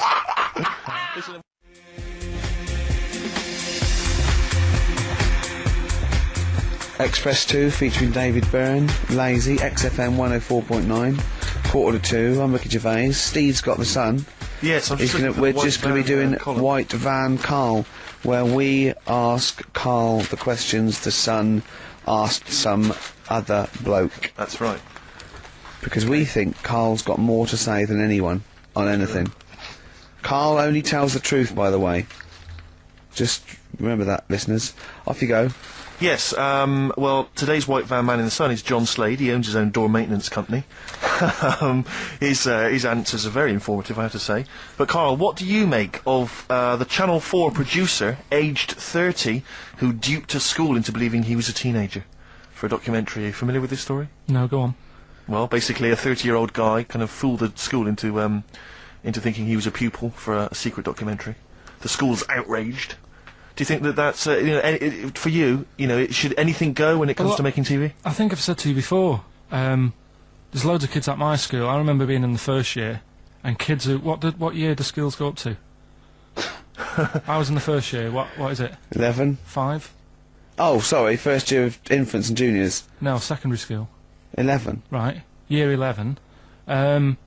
Kids have beards and stuff. No, not year 11. They're 11 when they first go to secondary school. Right, well I'm 11, the kids at the older end. Well, there's a fifth form and then there's you can leave when leave when you're 16, I think, can't you now? Right, well kids who were 16 looked old. They did have beards. I remember going there and thinking some of them were teachers. I think he's answered that. Next one, what's the next one? Tattoos and everything. I think they're kids in the earlier years even. What do you make of the fact that Mariah Carey's £38 million payoff has cost EMI staff their jobs, and we're talking 1,800 EMI staff who have lost their jobs? What do you think of that? Yeah, I mean, is that silly money, Mariah Carey, on 38 million? She doesn't need that much. She doesn't need that much. She has to dress nice, though. It's not her fault. I'd say it's bad business. Okay. Because EMI, did you say? Yes. Right. They've got rid of them staff. Yeah. Mariah Carey's left. Who's going to do the work? Do you think Mariah should come back and do some temping? Well, they should have got a loan and paid her. Okay. Do you know what I mean? Vicious circle, that. Right. You've done a business degree, haven't you? Commerce. You did commerce. Where did you do that? What did you do with that? At school, I'd learned how to fill out a cheque, pay a bill, and I think I had a trip round Kellogg's. Did you get an O-level or GCSE? We know he didn't. You know. But was there a commerce exam, or was it just a division of Can't maths? remember. What did you fill out a Was it cheque? a subset of It maths? was an option. It was like, if you want to do it, you can. What was it? Fill out a cheque. Pay a bill. Pay a bill. Have a visit round Round Kellogg's. Kellogg's, and I saw my sister's boyfriend there at the time. He sorted me out with some variety packs. Really? What was in them? You know, Rice Krispies and Good stuff. Cocoa Pops? Space Dust or whatever it is. Space Dust? So, sorry, that wasn't Ken Dodd, though. No. That was someone else. That was an aunt. That wasn't Special K. What do you make of fears that dumped Britney Spears? She's been dumped by her boyfriend. There's worries that she may be cracking up, Carl. You concerned? What are the signs? I'm not entirely sure. I'm just reading from this section, but I would assume that she's obviously showed signs of depression, maybe. She'll be alright. I remember, like, you know, Zoe Harris, when she sort of got bored of me when I was a kid. Yeah. Get over it, I don't even think about her now. What, and how long did it take you to get over Zoe? Zoe Harris. How long did it take To be honest, right, it was like one of my first girlfriends, and she was a pain. I remember I went out with her because she wouldn't stop hassling me, right? Yeah. And I remember... I love that. Oh, go on then. I never talked to her, and then the bit that really got me, I thought I half liked her, and then I remember, right, we were at a school party, sort of infant school. Infant school? Right. Are you sure it wasn't junior school? Well, it's on the cusp. Yeah. Like, when you're about to leave infants and go to the next one. Yeah. And, she was crying because... You were saying, I don't think we should move in together. She was crying. She was crying. Oh, was she? Had you stolen her milk? She must have been nearly 6. Why didn't she grow up? No, she was crying because somebody had stood on a dress and put a bit of an hole in it. And I said, oh, for God's sake. I can't stand it. Oh, so God. I just think him. So you gave her a slap. I just think of him like 6, like with clogs and a flat cap, going slightly bald, going, for Christ's sake, woman, come on. Oh, light my pipe. Well, I finished it because all the mates were saying, come on, Carl, she's upset. And I was like, oh, whatever. Again. Hold on, no. Wait a minute. What do you mean all the mates were saying, look, come on, Carl? They were 6, weren't they? Yeah, but they were saying, come on, she's crying. Help her out. And you did nothing? I got injured. Got a hole in her skirt.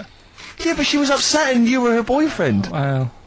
So what did you do? Tell me the story. Where were you? Didn't work out. You were at some kind of school do. There was a hole in her dress. It didn't work out, he said. Do you treat your current girlfriend in the same way? This callous disregard for someone's feelings? His current girlfriend does not tread on her dress. Does she? Huh.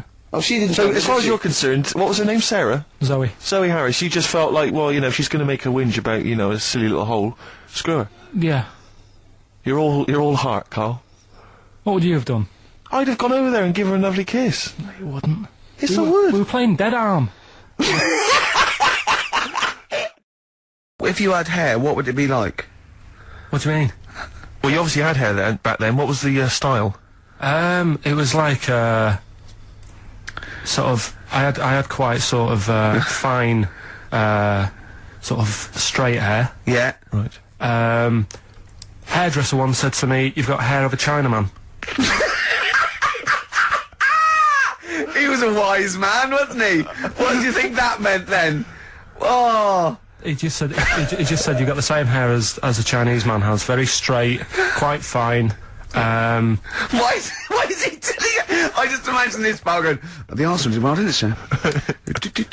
Shall I have something on that? You have the hair of a Chinaman. I'm sorry, nothing. You're not the spy. No, I'm not. Thank you. Good night.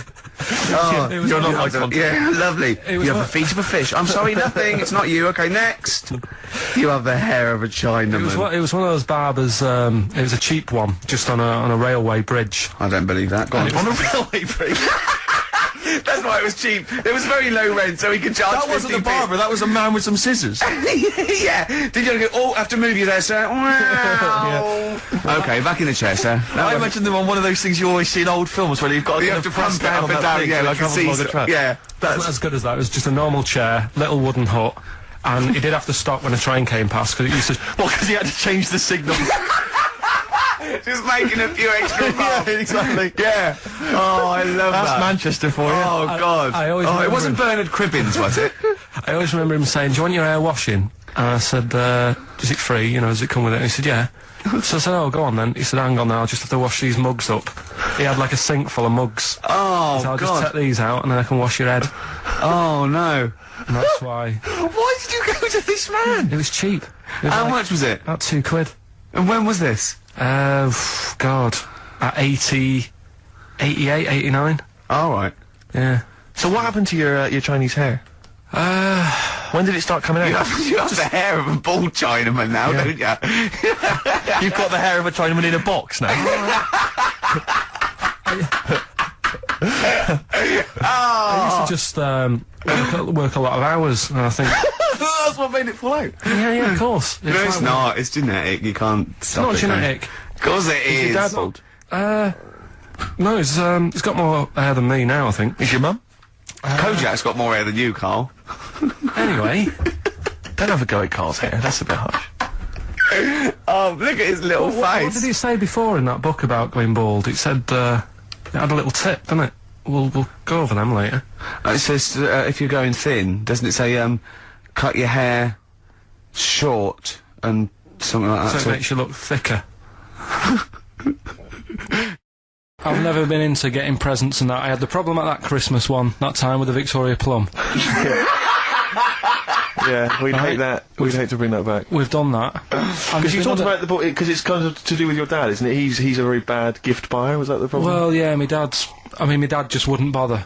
It was my mum who sort of made an effort, and she sort of worked out half of what I wanted, then she left it to me dad to get it off someone, see if he could get one cheap or whatever. I love the fact that usually people talk about, like, drinking heavily or violent abuse, right? Yeah. But here's what he's been left with and scarred with from parents is bad gift buying. Yeah, and that's the Victoria Plum incident. In the greater scheme of things in the world, that's not a bad thing to have, is it? Right, there was this is what it's like about getting presents and stuff, right? With my mum and dad. Go on. My mate, Colin, right? Colin Mackin? No, Colin Bailey. Oh, right? Yeah. He had a little Sinclair Spectrum, right? Yeah. Computer, which was like the thing to have at that time, right? Yeah. Used to always go round to his house. The deal was... Not the one you had to play through the window, because you weren't allowed to... No, that's another lad. Oh, right? yeah. This is a different lad. And the deal was, he came to our house, and my mum gave him a pie. And then I'd go round to his, and I'd stay there for a few hours playing, you know, Hungry Horace and stuff like that on it. Sure. Right? Now, my mum and dad knew that I really wanted one of these computers, right? So I waited about a year. Came round to Christmas Day, I thought, I reckon might have one. Turned out, they bought me the wrong one, They'd bought me a ZX81 instead of a Spectrum, right? And Christmas Day, I'm there trying to load the games up. It's not working. I'm thinking, what's wrong, right? And the thing with me, when I was a kid, I used to get quite sort of agitated. This is the moment, right? I found out that he needed a RAM pack to make it work, right?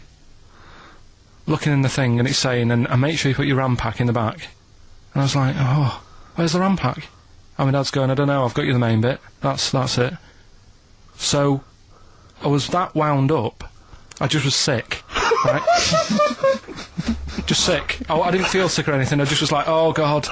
Went to the sink, just sick. Because I was that on edge about it. I said, come on, we've got to get one. And my dad's like, Tandy's shut, we're not gonna get anything today. Ruined again, Christmas Day. That was after the year when my train set got blown up by our kid. Following year, no RAM pack. And now you ask me, why don't I get good presents? He's scarred. He just I'm gonna die. Honestly, I'm gonna die. He's just screaming sick. Yeah. There's no RAM pack. Did you get to the bottom of it? Why wasn't there a RAM pack? You have to buy them separate. Oh, right, okay. What do you mean I can't play Frogger? Oh no. So, wasn't there another incident when you threw up? Spontaneously threw up? Through sheer anxiety? I do get it. It's not so much now, because I've relaxed a bit, but as a kid I used to be quite on edge all the time with certain things. Do you think that's what happened to your cat that kept being sick? That it didn't get the food it wanted, and it just threw up? Do you remember that? Yeah. God, so they shaved it. Yeah, but again, you see, the cat thing, I mean, it's mad. I was thinking about it the other day, right? I used to think I had quite a normal upbringing. You didn't. Right, and someone was talking Your about mother once told you not to go to school because it was windy, Carl. It was not a normal upbringing. The cat was being sick, so she shaved it, so it was easier to clean. Right, well, my mum and dad went on holiday, right, and I stayed at the Rosses down the road. Oh, yeah. Only a kid, must have been about 5 or something, right? And, I was always running around in the house. I had a lot of energy as a kid. What the Rosses did, they had this cat that was dead violent, the most violent sort of angry cat I have ever witnessed. A tiger? It was honestly, Steve, if it was bigger it would have been, because it was just always having a go at you. Yeah. If you went to pat it on the head, it went to bite you and stuff. And what they used to do with it, to stop me running around, I'd sort of be running around, and then I'd get a bit tired, and they'd say, have a lie down on the settee. So I'd lie down on the settee and I'd nod off. And what they used to do, I'd wake up, and they'd have put the cat on my belly. Right? So I'd be scared to move, because it's like it's going to get me. But it would keep you there. It kept me there, and it used to sort of slaver on me, and they'd sort of, you know, go out or whatever, and I'd be lying there.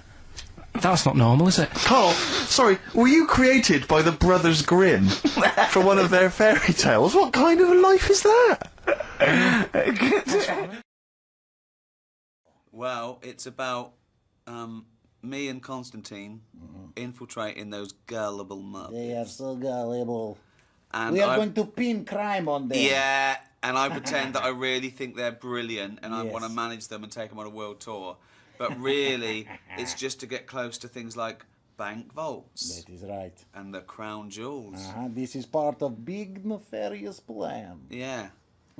That's what happens when two master criminals come together to work out. You know, we're working together. That is right. You know, in the movie, this is. Yes. In real life, we're sort of friends. Yes, we are friends. We're Hollywood chums, aren't we? That is right. We are Hollywood chums. It's easy for you to say. No. Right. Okay. So, but yeah, in the movie, we're sort of at each other's throat, aren't we? Like, that is right. That is a good rivalry. Yeah. What? Good rivalry. Yeah. Right. To say it. Yeah. Tongue-tied. A little bit. Yeah. Yeah, but in real life, I've loved the Muppets for about 35 years. But when I met this guy, I hadn't met before we did this movie together. No. He is now my favourite Muppet of all time. Yes. And one of my best pals, really. I think so. Well, I'm one of your... You are really the only human that I interact with. Yeah, I'm your only friend. You don't really... No. I do not let people in easily. I know, that's because he's had a really hard upbringing. He was born in a pond in Russia, one of 800 siblings. Yes. Many All of my tadpole brothers and sisters were eaten by fish. Yeah. My favourite was 6 weeks in Pinewood Studios Lovely. near Slough. Yes, it was a lovely place. It's lovely, wasn't it? You know, I did not get a lot of sightseeing. No. I spent most of the time inside. In a box. In a little basically. box, yeah, yes. Sometimes I go, what concert are you doing now? And I think, oh, he's in a box. That's where I was. Yeah. Waiting. Just waiting to pound for your big moment. That's right. Is this close up? Here we go. And I come out, I say my line, I go back away.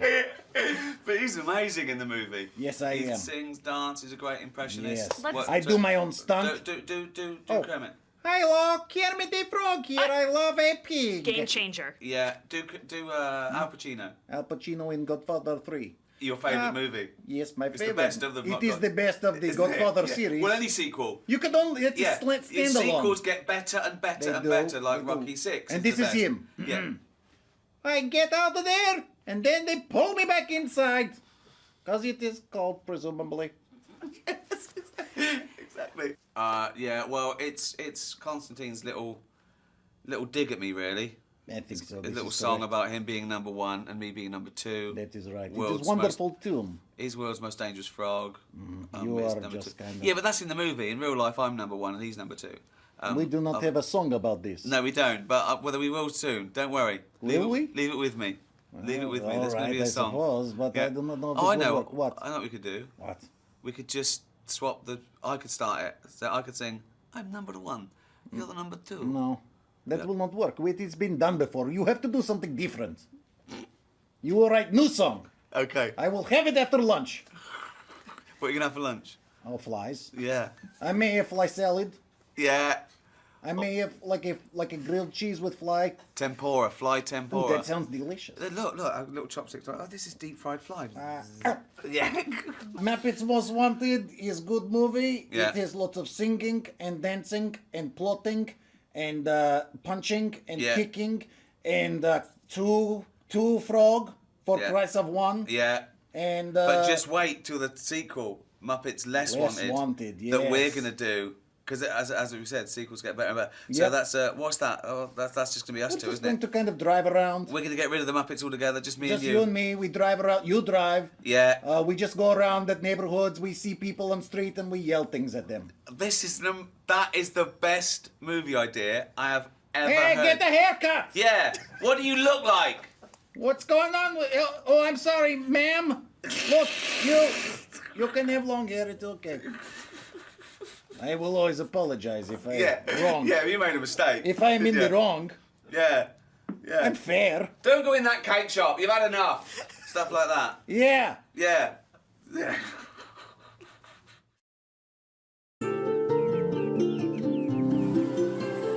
The last time I came here, when I saw the Great Wall, didn't really enjoy it, did I? And I got back and I sort of said to a mate where I'd been, and he told me about this place. And I was gutted. I never came here. All this way. I never saw it. So it's weird in a way that I've had a second chance. It was like it was meant to be.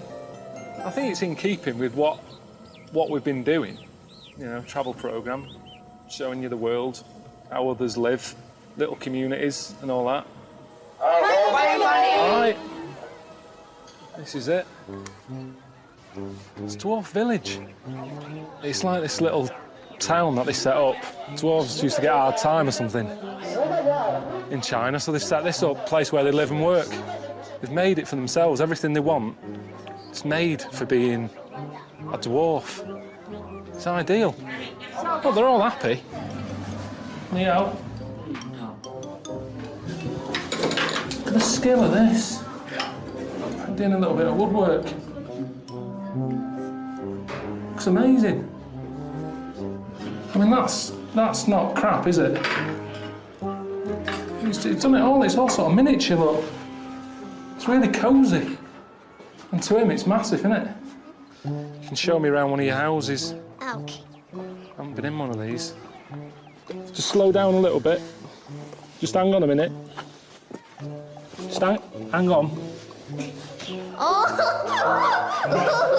No, you're not meant to laugh. Too small for you. Yeah, I am looking for something a bit bigger. Am I the biggest man who's ever been in it? It's good, isn't it? Too small. Do you know any dwarfs? Yeah. I know one. I know a little dwarf. He's a mate of Ricky's. I don't know what he'd think of this. He's always playing roles as, like, elves and Santa's little helper and all that. So at the end of the day, what's the difference? At least here, they work every day. 2 p.m, showing 7 days a week. Dwarfs at home. They're busy at Christmas. What else are they doing for the rest of the year? There he is. Sat on a shelf. Name's Warwick. Any film with a dwarf in it, he's it. Hello? Is that Warwick? Yeah. Hey, it's Karl, Ricky's mate. Oh, yeah, all right. Yeah, what are you up to? I'm just in China. I'm looking at a dwarf village, and I wanted to run the whole sort of concept by you, because I know that people at home get a bit funny about, oh, you shouldn't be, you know, having a little dwarf village and all that. And it's really good. The people in there are dead happy. Nice little show they put on. Just thought, you know, it sort of covers me if I speak to you and say, I'm at a dwarf village, and you go, yeah, I've heard of that. It's nice. Good on you. No, well, I have heard of it, definitely, but I don't think it's nice. Why not? Well, I mean, it's like going back to the days of the freak show again, isn't it, really? I mean, they're all in there together, and you're going in there to gawp at them, basically. Well, yeah, I did. And, you know, there is, like, little blokes in little funny outfits and all that, and you do sort of smile. But they're smiling. I think it's all right, isn't it? I think it's terrible, Carl. I can't believe it. You don't know who's behind the scenes running that. Did you meet them? Yeah, there's a king. And is he little? Of course he is. That might be a show king. There might be a... No, he was the head... No, he was the head man. He was at the top, he had a little cloak on and a crown, shades on. You could tell he was in charge. What's happening out in China, it's segregation, it's exploitation, seriously. It's not. Seriously. You see, you haven't been... This is what annoys me with people who... I'm in the thick of it here. I'm stood by their houses. They're all happy.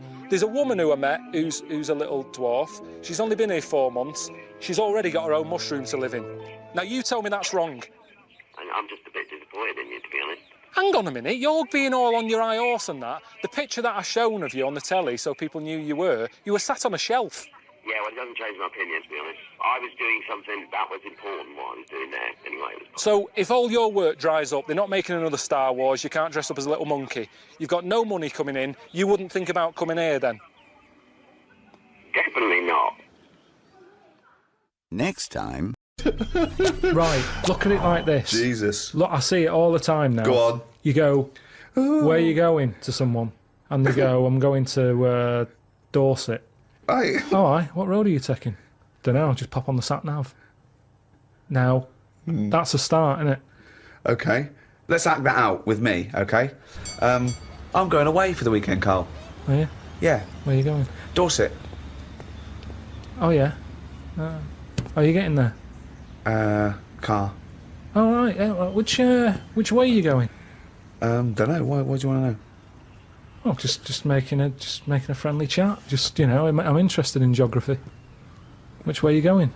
Well, I don't know really. I've got a sat nav in my car, and I'm getting there. And what do you mean? What? Bit lazy, isn't it? Well, I'm not a pigeon. I don't. Have you got an A to Z? Well, yeah, but it's on a computer. The A to Z. What's the difference between looking at an A to Z and? It's a bit lazy, though. Not really. No. Why? Why is it any different that I've got it computerised so I can go along? A to Z's a bit dangerous, isn't it? It's a bit. Don't go to A to Z when you're driving along. Clive, who are you talking to? Because we need to hit the road. We need to get going. Well, it's this fucking idiot who wants to know what road I'm taking, which is a fucking boring thing to ask. Anyway. Sorry, who is this twat? Because we really got to get going. He's a fucking dickhead. I think he's an A to Z salesman by the door. I mean, just tell him we're using the sat nav because it's the quickest, most efficient way of doing it. It's the quickest, most efficient way of doing it. No, but look what's happened. Who the fuck are you? Would Columbus found America if he'd had a sat nav?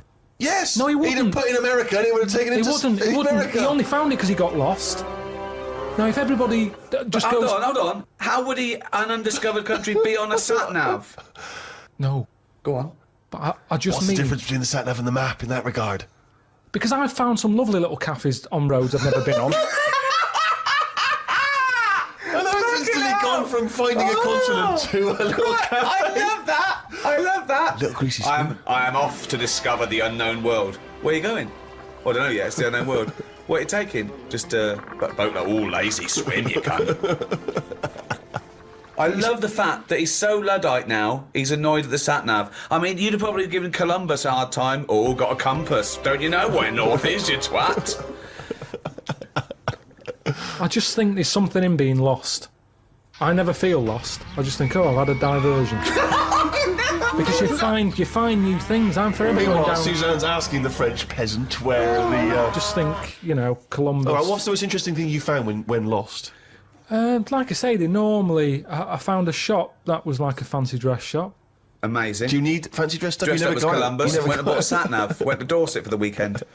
You never go out. Why do you need a fancy dress shop? That sounds like the one thing you would hate is fancy dress. Yeah, but I like looking at the... they have like a space helmet in there. Right, so you found a fancy dress shop. Where are you supposed to be going that you had time to get sidetracked and go in a... I think I was going to a meeting. Amazing, that's the last time! So what's the point to get lost? Yeah, you don't want to get lost, do we? Because I always give myself loads of time because I get lost a lot. I always give myself... Get a sat-nav! No, I'm just saying, that's how you find little treats along the way, and next time you pass it, or next time someone says, do you know where the fancy dress shop is? You go, yeah, I do. You go, I have no idea because I was lost. I didn't know where it was. No, normally I learn. I'm not going to tell you, lazy cunt. Have you got an A to Z? Oh, that's harsh. Yeah, find it yourself, you lazy twat.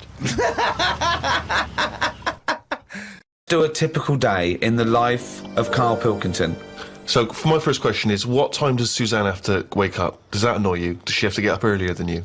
Because she's got a proper job. The alarm goes off. What time? About 7. That seems early. Yeah, but I'm used to it now. Okay. Now you spring out of bed, make her a cup of tea, do you? No. Right. I let her get up, mess about. By mess about, you mean get ready for work? Yeah. Right. She's not being quiet, so I'm awake now. Right. Mm-hmm. What do you mean she's not being quiet? Well, she's just banging about, like I say, heavy-handed. I don't know how she does it. It's just doors and stuff. Everything seems like the Hulk's in the house. Bounding about. Just don't be heavy-handed with it. When even like pulling the curtains shut and stuff, because it's not her who has to fix it. Do you know what I mean? When she's yanking at them and pulling them open, it's like just pull them like that. I've put them on a nice rail. Just pull them slowly like that. Right. It's things like that. I think the problem is most of the day I'm on my own. Right. Right. I'm doing DIY at home. I'm quite happy. No one's there annoying me. Right. I go for my lunch later than everyone else, so I don't have to see people. He's like Quasimodo, isn't he? He's like coming down when everyone else is not there. No one's around. Suzanne! No, but then that's the problem. Suzanne then comes home. She's been sort of with people, so she comes in with loads of energy, and I'm going, just slow down. Stop going on. Then she's breaking stuff, and that's probably the last thing. What do you mean she's breaking? She's heavy-handed with all the stuff I've been fixing. She broke the shutters. What else did she break? Well, you could have done a good job. I did do a good job. The shutters? Where do you live? In the Old West? What do you mean the shutters? Some shutters on a window. I like it dark. I don't want them to see me. What a mum. So what else has she broken? She's always breaking stuff. The light switch outside. Heavy-handed. She forces things. If it doesn't work, it doesn't work. It doesn't matter how hard you hit it or how hard you pull it. Just tell me if it doesn't work and I'll sort it. That's what I do these days. I'm like a caretaker to Suzanne's house. I'm wandering around and replacing stuff that she's fucked up. Jesus.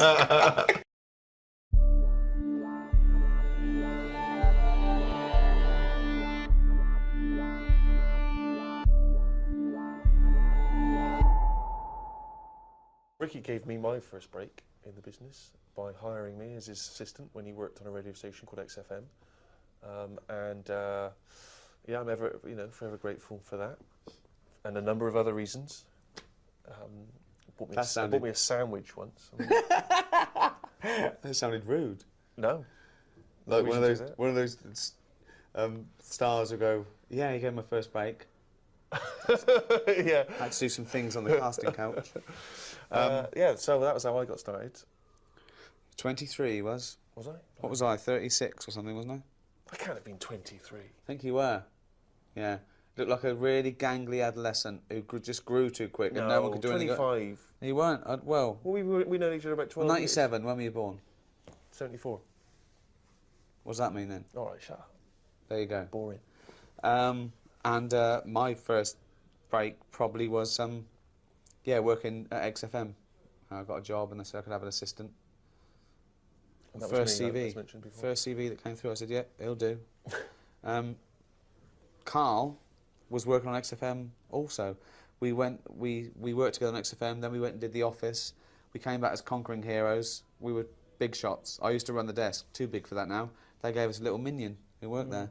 Then he opened his mouth and I realised that he was funnier than anyone I'd ever met before, without even knowing it himself. So, But you've been quietly squirreling away in the background for years, haven't you? I've just always got work by knowing people. I've never I've never got a job through an interview. It's always, even at Cordon Bleu, it's because my mum worked at Partners next door. It's like a stationery shop. I love the way you say Cordon Bleu like everyone's heard of this place. Like everyone's going, oh, Cordon Bleu, no one loves the world. It's like, I think Summerfield bought it. It's a fridge shop. Well, not fridge, like chickens and stuff, frozen foods. And my mum said, I think I can get you in there. She was connected. She was like the Godfather. Like the mafia, yeah. I'll get you in Cordon Bleu. How? It's next door, isn't it? So, there's a notice in the window. People need it. Yeah. What are you thinking? I just go along. I said, why? What's the intel? Just they said, need any idiot. I said, I've got one of them. Yeah. Went along there, got sacked, didn't you? So any advice really to any kind of aspiring people is know people. That's your advice. Definitely know or people. what's next door? Where do you live? Where do you live? What do you want to do? Where do you live? Next to a chippy. Be a fishmonger.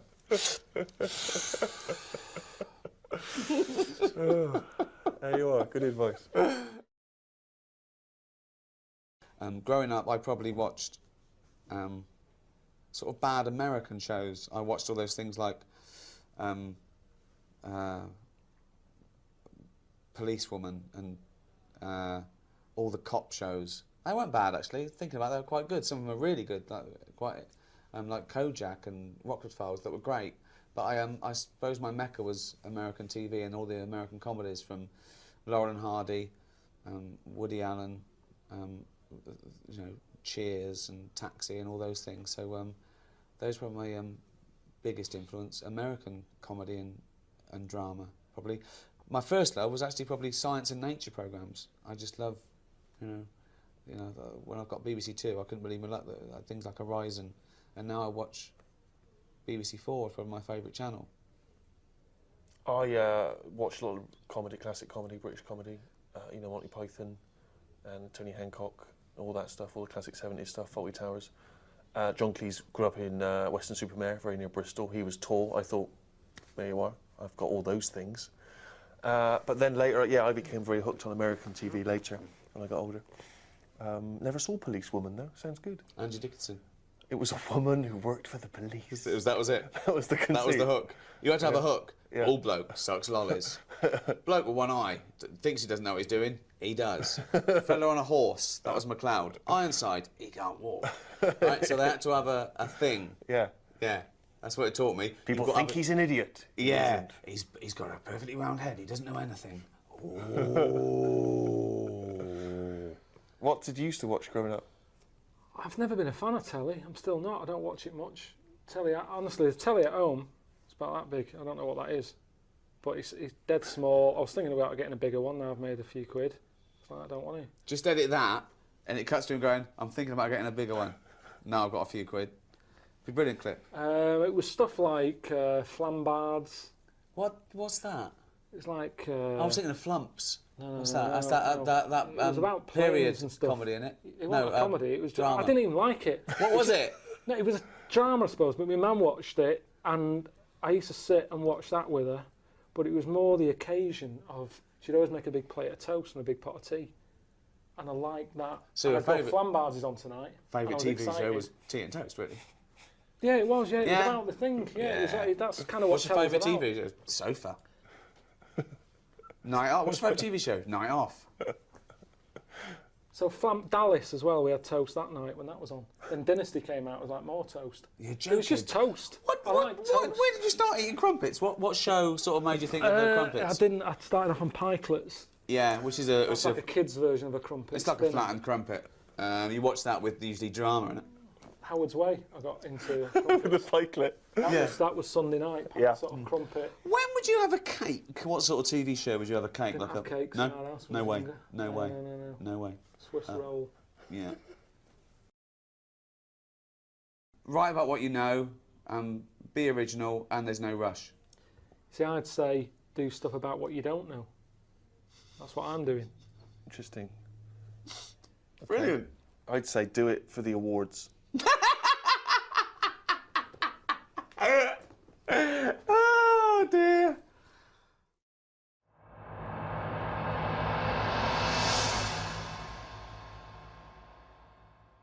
Welcome to the 67th Annual Golden Globe Awards. And now please welcome your host for the evening, ladies and gentlemen, Ricky Gervais. I want to do a proper job this time. I don't think I went far enough. Obviously not, because they invited me back. So I'm going to do it again, do a proper job, and I guarantee they will not invite me back.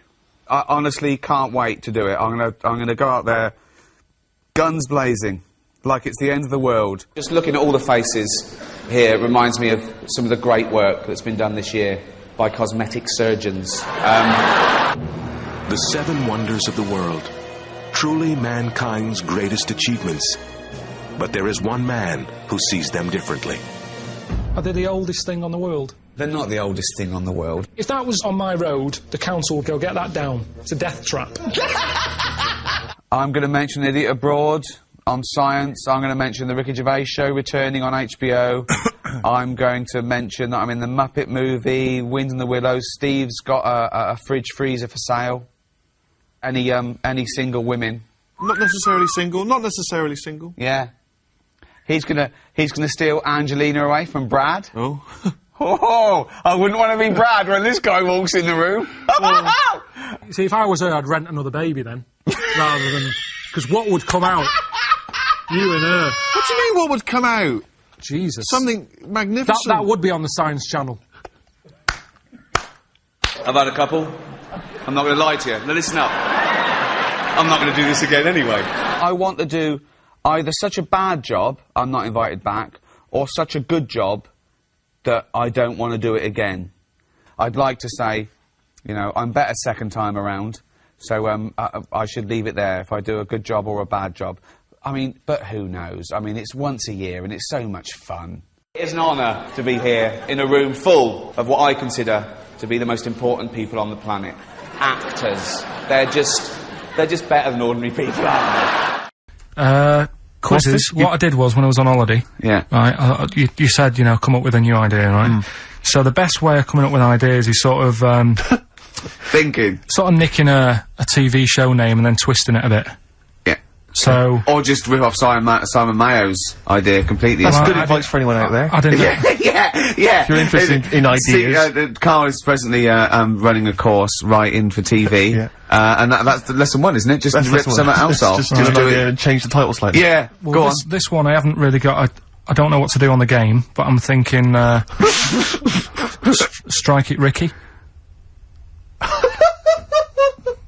That's all you've got? That's what you've come up with. How long did that take?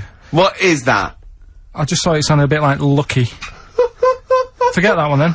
Yeah, forget that one. Okay, yeah, well, no, good. No, we all have hits and misses. Even Spielberg's, not all his films, you know, can hit the. Go on. Right. No, okay, no, it's a good.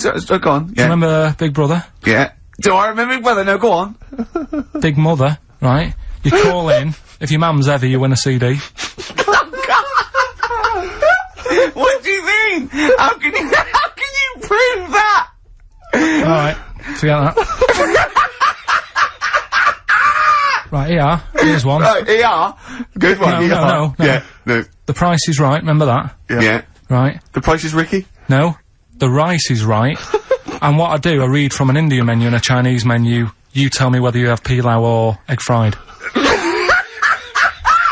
He's a genius, isn't he? He really is a modern... that one. Go on then. Let's go into this one. Let's not cross this off right away. Go on then. You read from what? Well, I'll get a couple of menus from like an Indian and a Chinese takeaway. Yeah. And I'll go like, chicken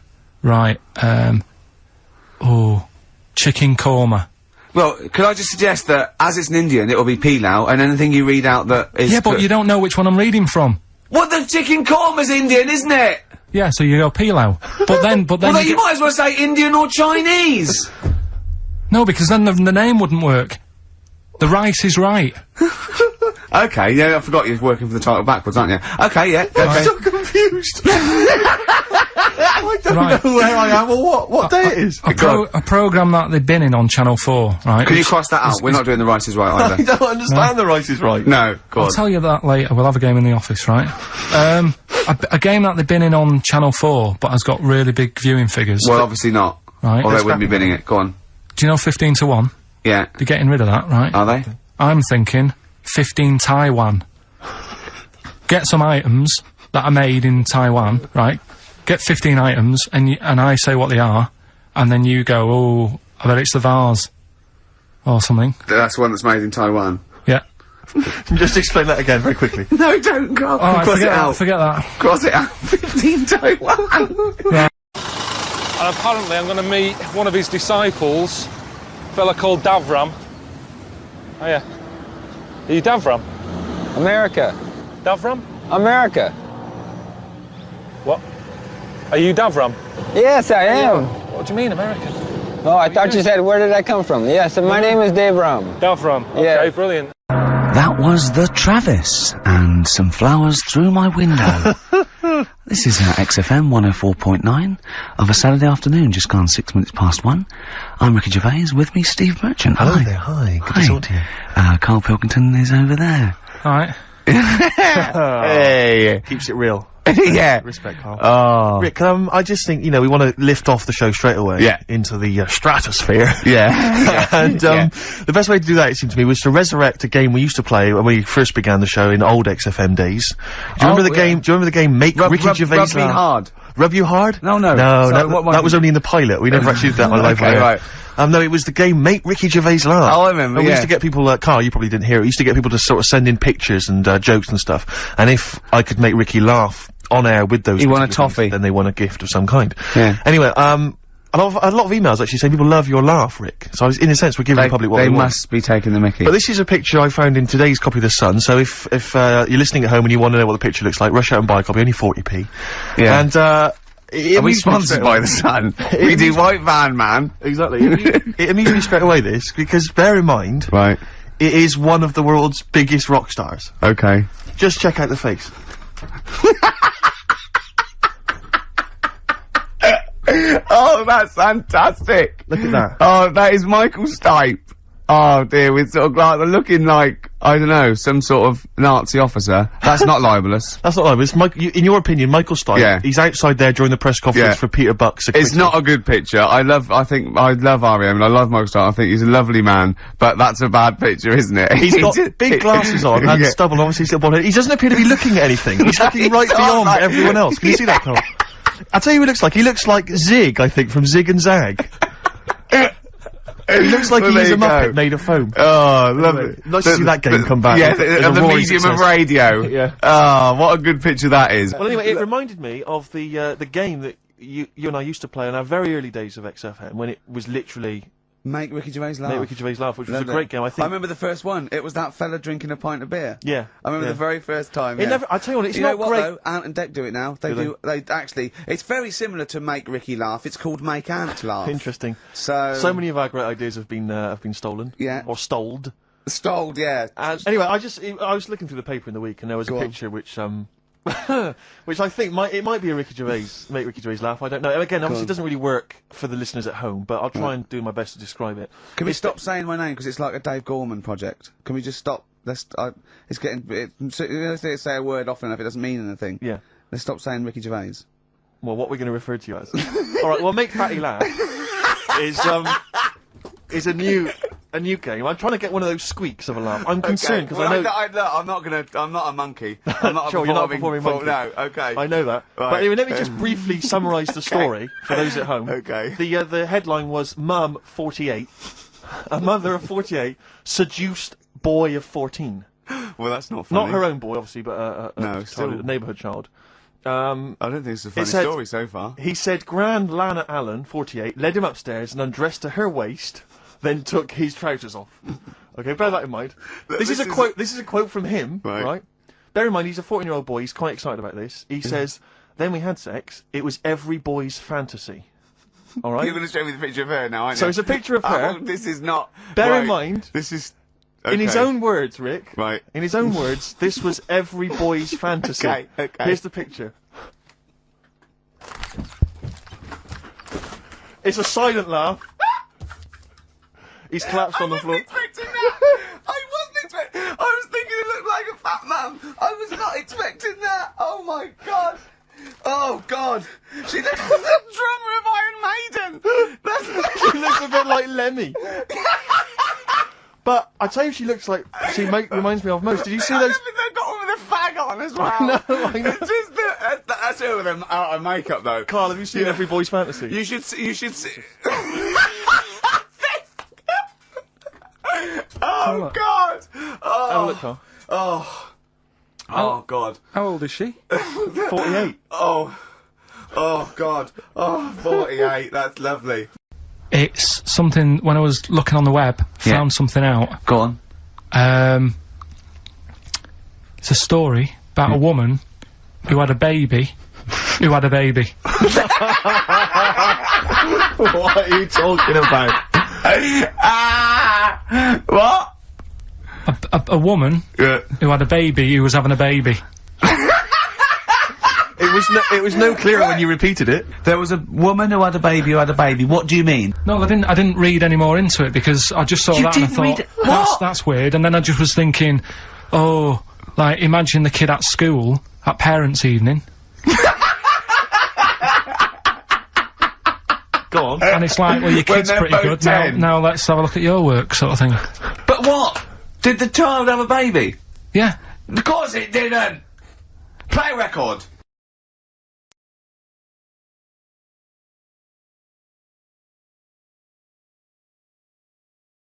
Amazing sort of lakes, which are beautiful, nice and cool. Anyway, where are we? That's why you're here, isn't it? Books, books. You got a book? I've got a book out. What does your book feel like?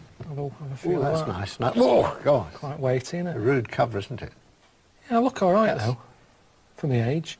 And what did your partner or wife think of that? She just... glamorous? She's sort of a bit, does that have to be the cover? But, you know, we've all changed. I mean, I know my body's not what it was when I first met her, but, you know, hers isn't either. There's about 120,000 words, I think. Yeah, gosh. Well, there's only 80,000 in that. 90,000, yeah. 120,000 words, all different. Who's that guy? He was in Russia, and he's magnetic. Magnet man. Magnet. Oh, what he's got, so full of polluted... Well, I don't know. At first, I was sort of amazed and a bit like, bloody hell, a magnet man. Yeah. But after a while, he was rubbing spoons on himself and he stuck them on me. And I realised he's not magnet man, he's just sweaty man. Yeah. his superpower could have sort of been killed with talc. That's a good sweaty man, is it? Anyway, we've got books out. I don't know how much we can say about having a book out. There's your book. Good luck with that. In the toilet as soon as I get home. Good night. I went to Brazil because I thought it felt to me like it was somewhere that didn't really exist. You know, it's a kind of fantasy world. I kind of thought of that. Is it a real place or is it just a state of mind where the sun's always shining and people are always on the beach? Yeah. And everyone's eternally happy. So I wanted to go and find out. It can't be true that there's a place like that. But it is, almost. Did you go to a nudist beach? That's what I was taken to one of them when I was in Brazil. No, I didn't. You know, I don't need an all-over tan. You know, who's that for? Who's seeing that? So what do you wear normally? If you're on a Brazilian beach, what would you be wearing? I had sort of, you know, quite long shorts on. I like having pockets that I can shove stuff in. Yeah. Action trousers, I used to call them. Yeah, I like them. Keep a t-shirt on. Hat, so I don't burn my head. Yeah. Socks with trainers. That's really overdressed for a Brazilian beach, isn't it? I did feel it, but like you're dressed for winter. No, I know. Yeah. So what happened on the nudist beach then? You couldn't sort of I sat stand there, around in all your gear. They took me there early, and I was sat down, and then I just saw this bloke put sort of under a tent getting drinks ready for the day, and he bent over to go in the fridge, and it was one of those sort of All those double takes. I've got no pants on. Yeah. Sometimes you're thinking, what are you thinking? Why are you showing that off? I mean, I don't like my body. You know, if I look at it, if I get a glimpse of it in a shower, or I had to have a medical check, and I told him I had a bad back, and in the end, he sort of said, drop your trousers. So I did. And he went, no, your underpants as well. Yeah. And I hadn't had that. Bad back. For a bad back, yeah. Yeah, exactly. And but you do, because if a doctor tells you to do something, you do it, don't you? Did he ask you to cough? Cough. And He they did held your that. balls? Yeah, he did. Yeah, he did that, and then he just back up. But the thing is, I was stood in front of a mirror, and I saw a glimpse of me, stood there with my trousers around my ankles, and it was something that I just thought, that's horrible. That it's a horrible sight, and you should keep covered up. There's nothing that I thought, I wish I could show this off more. The thing is, Karl, that you never seem to really be enjoying yourself when you're out there. I don't know. At the end of the day, I lie there, wherever I am, and the amount of times I'm lying somewhere, like a hole somewhere or a tent, just thinking, what am I doing? Loads of times. Yeah. Why am I doing this? Nearly 40. I should just get a normal job. I'm nearly 70, I still write down, why am I doing this? Why do you do it? Why do I do it? Good question. Gets me out of the house.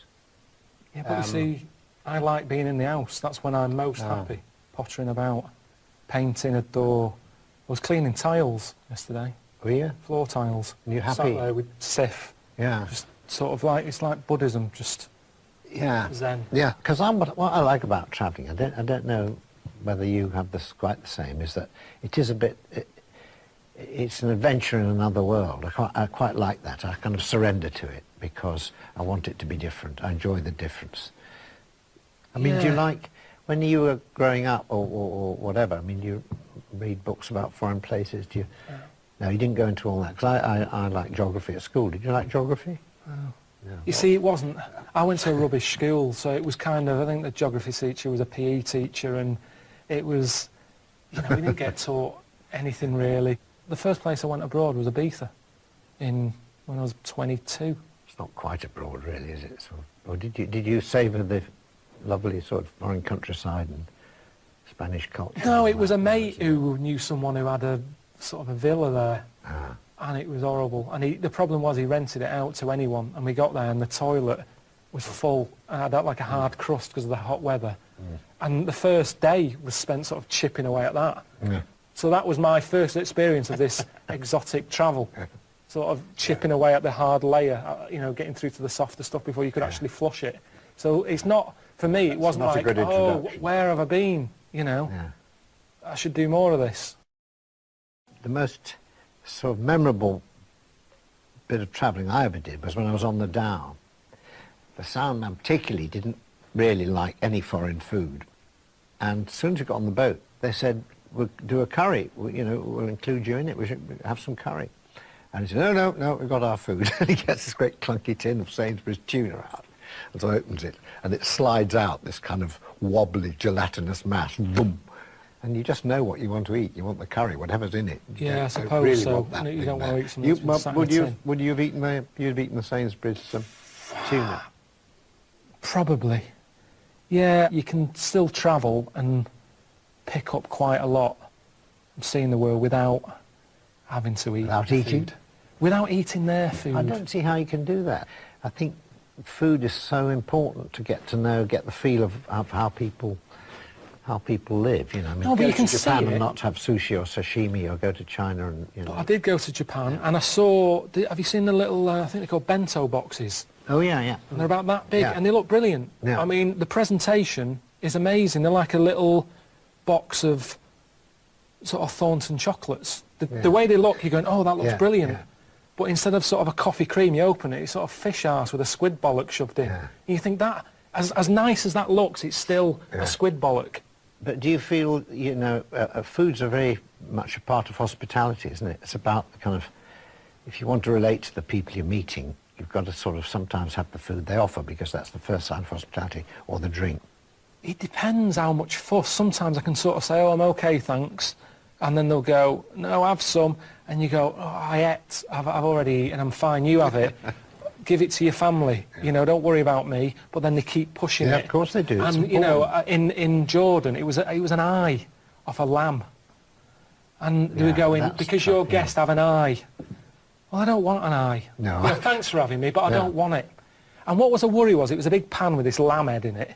There was one eye. Where's the other eye? No. What condition was this lamb in? So, and then you're getting a vision of some manky old lamb with one eye, sort of, and one weeping. And I just thought, I don't want to eat it. You've got a very vivid imagination. Oh, it just, honestly, it was horrible. And everyone's sat around, you know, off the tits, they're all smoking. So, eat the eye. And you're thinking, these aren't local, these are nutters. But they're not nutters. They've been eating eyes for years, I should think. What are they doing eating eyes? I don't know. You've had a lamb somewhere. Where's the rest of it? Why am I getting the head? I find toilets abroad. I was a bit sort of embarrassed about doing a sequence where you go to the toilet, but people love that. They love it. I mean, everyone does it. I mean, the Alan Wicker programmes and all that. We never say Alan Wicker going to take a dump because that wasn't part of it. We went to the toilet in the South Pole, and I sat there.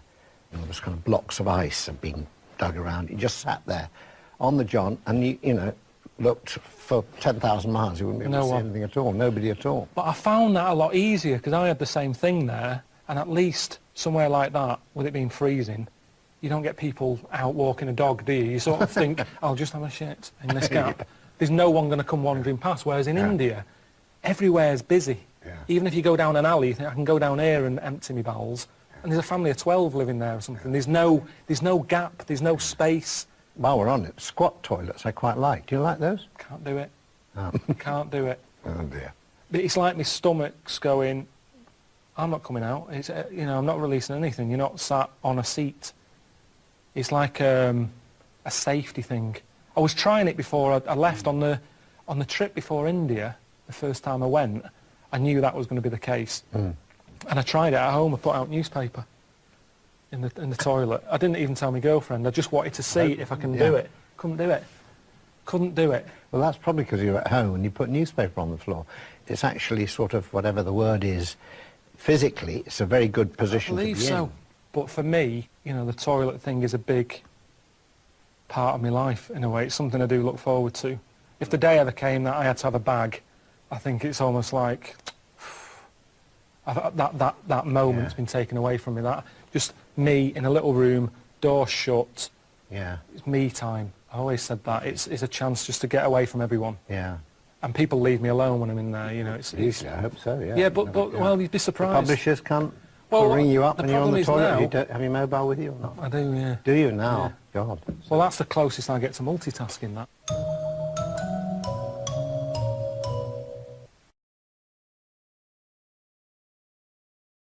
Okay, and then it just fades to black. Fades to black, and the music. Yeah, credits.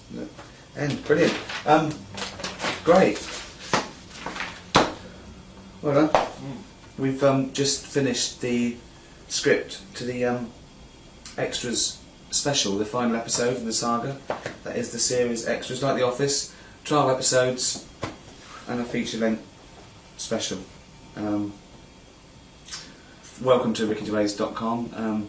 We'll be posting up little messages like this from the set, keeping you. It saves inviting people down, you know, poking their nose in, getting things wrong.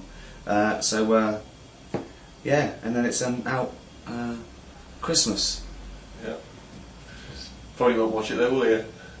Huh? Probably won't watch it. What do you mean? Well, they don't watch TV anymore, do they? No one watches TV anymore. It's all about the internet. No. Well, is it on the internet? Jeff, I've heard the Christmas special's good. Is it on the internet? No, I'm not interested then. What? No, it's alright. If you watch it on the internet, that's fine. That's the future. It's not available on the internet. It's on the telly, and if it's on the internet, it means they've illegally downloaded it, which you're not supposed to do. Yeah, but so what? I mean, don't sound a bit square. I'll tell you so what, because they're not paying for it. But don't slag them off. We've made a lot of money. Thank you for that. We've made a lot of money, but yeah. I've made a bit more than, but you know. Thank you, and stay tuned. That's the end. Thank them for what though? What have they actually done? What have they contributed? So they watched it. Oh, well done. I know. And you watch something. I never got into this for anyone else but me, to be honest. No. I did this for... I don't know why we're thanking you. I'm so interested in this. In fact, I just want to say now, this is the last thing I'm going to do for Teddy, I think. Do you know what I mean? What's the point? What is there to beat? We've, you know, we did The Office, the first thing we did, Brilliant. you know. Brilliant. Best comedy ever. Yeah. No, most successful British comedy of all time, followed up with Extras. Brilliant. You know what I mean? Emmys and shit coming out of our arse. That's a good thing about the internet, you can swear. Yeah, you can say anything you want, mate. If you want to say shit and bollocks, say it. Yeah. You're not allowed to do that on, you know, BBC or ITV in the middle of the afternoon. You could be watching this at 2 Some in the people afternoon. Bollocks, shit, fuck, twat. You can say it. No one cares. No one In fact, cares. this will probably make it even more popular on the internet. This will get like the top rating. Do you like that, do you? Do you like us swearing? On YouTube. You watching this on Do you like- YouTube? you We say yeah. fucking shit and bollocks Yeah. and bits and tits. Are you wanking? Are you wanking now? Do you want an award? Oh, would you like a fucking BAFTA for all the wanking Yeah, you're doing? will you get 7 BAFTAs for fucking wanking? You can have any award you want. Yeah. Here's a fucking award here. I don't even know what this fucking award's for. No, that's a good Scratch one. me arse with that. No, that's a good one. That's a North Oh, is American it? one, yeah. Give them Oh. the Comedy Award. That's They're the Comedy people who Award. don't win fucking American awards. That shit, put that right in the fucking bin, piece of plastic bollocks. It's in the bin? It's in the yeah, fucking bin, yeah, Office, Extras, stand-up, fastest selling live tour in history. Do you know what I'm going to do now, after the Office, Extras, no live work and films? Do you know what I'm going to do now? Do you know what I'm going to do now? What are you doing? Fuck all! Fuck I'm going all. to rest on my laurels. He's resting on his laurels. I am resting on my laurels, you fucking cunt. Right about that. He's resting on his laurels. I don't like what he does. He's resting on his laurels, you fucking cunt. I am resting on my fucking laurels, you cunt. So, come back to rickygervais.com for updates on the progress of the Christmas special. Extra special coming soon. Please buy the DVD as well. We love you. Thanks for logging on. Fucking wanking off.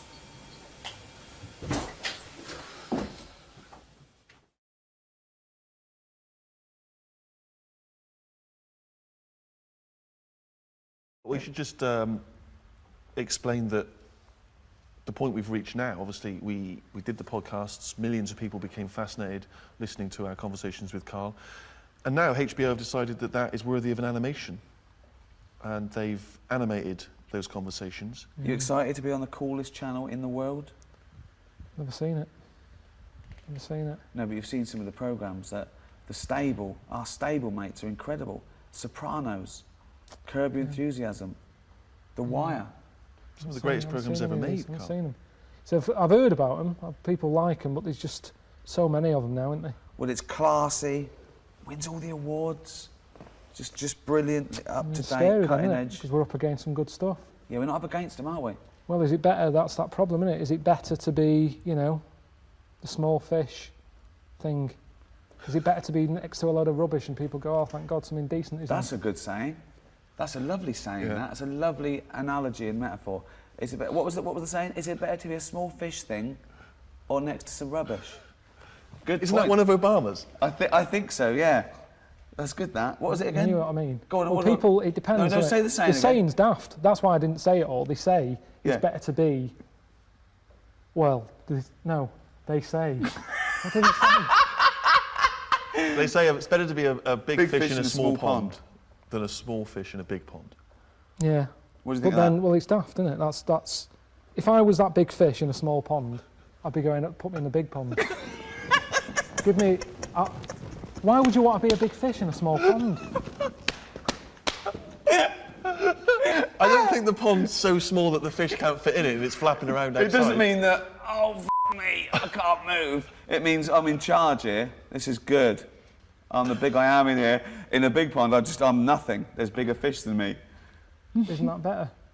What? Just not being noticed. It's like when you see those big sort of pools of fish swimming about, and you've got a whale that goes along or a basking shark, Yeah. and it goes right through them. Yeah. Don't knock about in that crowd. Be a loner. That basking shark couldn't be arsed chasing me. They'd go, I'm never going to catch that. He's on his own. Don't Right. knock about with the crowd. Well, Go off actually, on your own. it's better to be in a crowd. Definitely not. Yeah. Nah. Go alone. Be your own fish. Be alone. And the basking What's shark that won't saying? go There's a anywhere saying near. coming out of this. What's the saying then? We've worked it out.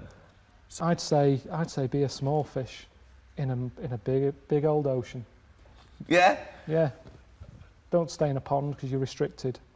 Okay, is this all part of the saying? Are you going to... Yeah. Okay, okay. Nothing's good about that saying. A big fish in a small pond. Well, let's face it, it's not in charge. Even the big fish in the small pond isn't in charge because it's a pond. So that means they're in someone else's garden. So they're not in charge. So it doesn't work at all. I'm going to bet. It doesn't work. It's a pond in someone else's garden. Yeah. How did you meet your girlfriend? Through work. What, through her work? What, you phoned up and said... We worked at the same place. Oh, you're right. Yeah. You're quite an enigma, aren't you? Could you give us more on that? At work. You met her at work. What, she came in selling sandwiches? She was going through the bins outside. What do you mean you met her at work? Why are you having an attack on me? You're the one who's sad and lonely. Oh, he's done you again. He's done you but what I thought was interesting was I just scratched at him and he just went mental. Yeah, no, it's like a bear caught in a trap. It's funny, isn't it? You'll never learn. No, I was just interested to find out what the story was, because it might be a really romantic story. Well, it's not. All right, jeez. I love the fact he doesn't want to talk about his love affair. I was thinking about you in the week, and like, does it worry you? I mean, you sort of joke about it now, and we're talking about it in the office, you know, like, oh, is Steve really touchy about the way he looks? And, oh, what's this? Where's that come from? He's done it again. He's done you again. I was walking home the other night, and I was thinking about it.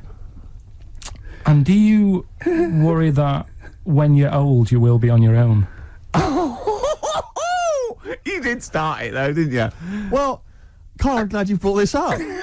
because I mean, for me, you know, a lightweight, frothy entertainment show on XFM on a Saturday afternoon is exactly the place where I want to discuss the desperate, lonely future that's inevitably coming my way. Oh, God. Can you stay to the end this week, mate? Or yeah. You don't need another holiday. Oh, he's started already. I mean, Steve's made you look like a bit of a twat already, and it's only 1:05. But the only reason you don't go on holiday is because you have to spend money. Oh, and he's come straight back. Well, he's come straight back. I can't come back to that. Oh, it's just dynamite. What do you think, Carl? Every week he has a go at me, anyway. What are you talking about? A go at you? You're having a go at me every week. 3 weeks. What? You've been having a go at me. I have not had a go. You've always had a go at me. You've always said to me, what do I look like? And what do you expect me to do? Lie? Oh, he's done you again, Steve! No, I'm not getting into this. He's done you again. A young lad called up before and said, oh, have a go at Steve again, these looks. And it's not like a game. I'm not like coming in here every week and wanting to make you look, you know, come across as an ugly bloke. I don't need to do that. He's done you up. I can't. He's done you up. Is this because of the Gaylord stuff? No, it's just... You're having a go at me again? Oh. It's just that you had a go at me before... I didn't have a go at you at all. I was talking to Ricky. I haven't had a word. I haven't spoken a word to you. Your eyes. Hey, thanks so much indeed for logging on. There is even more exclusive material and behind-the-scenes stuff about The Office on this web page. That's the good thing about the internet, that you put loads of shit on there. Doesn't matter how long it is or how fucking boring it is. If you want to stay up all night watching something, you can. You will. When we went along to the BBC in about 1999, and they said, do you think it's going to be a sitcom? We went, yeah. I said, as long as I'm in it, we write it and we direct it. And they went, well, I said, no. I said, if I don't get the main role, we direct it and we write it, you can walk. And Steve went, in future, Rick, can I do the talking? He was a little bit worried that, as a nobody, I was laying down some ultimatums. Specific demands from the off. But I think what was weird was, because Ricky had never set out to be an actor or a comedian, and he wasn't chasing fame, and he wasn't desperate to be on the telly, his feeling was either we do it in the way that we think it'll work, or we don't. And it's, you know, he'd rather go back and do his regular job than sort of compromise it. And whereas I was panicked, you know, I was thinking, I want to be on the telly, I want to be famous and rich. What are you doing, you maniac, you stupid fat old maniac? So I was a bit more panicked, and I was trying to kind of...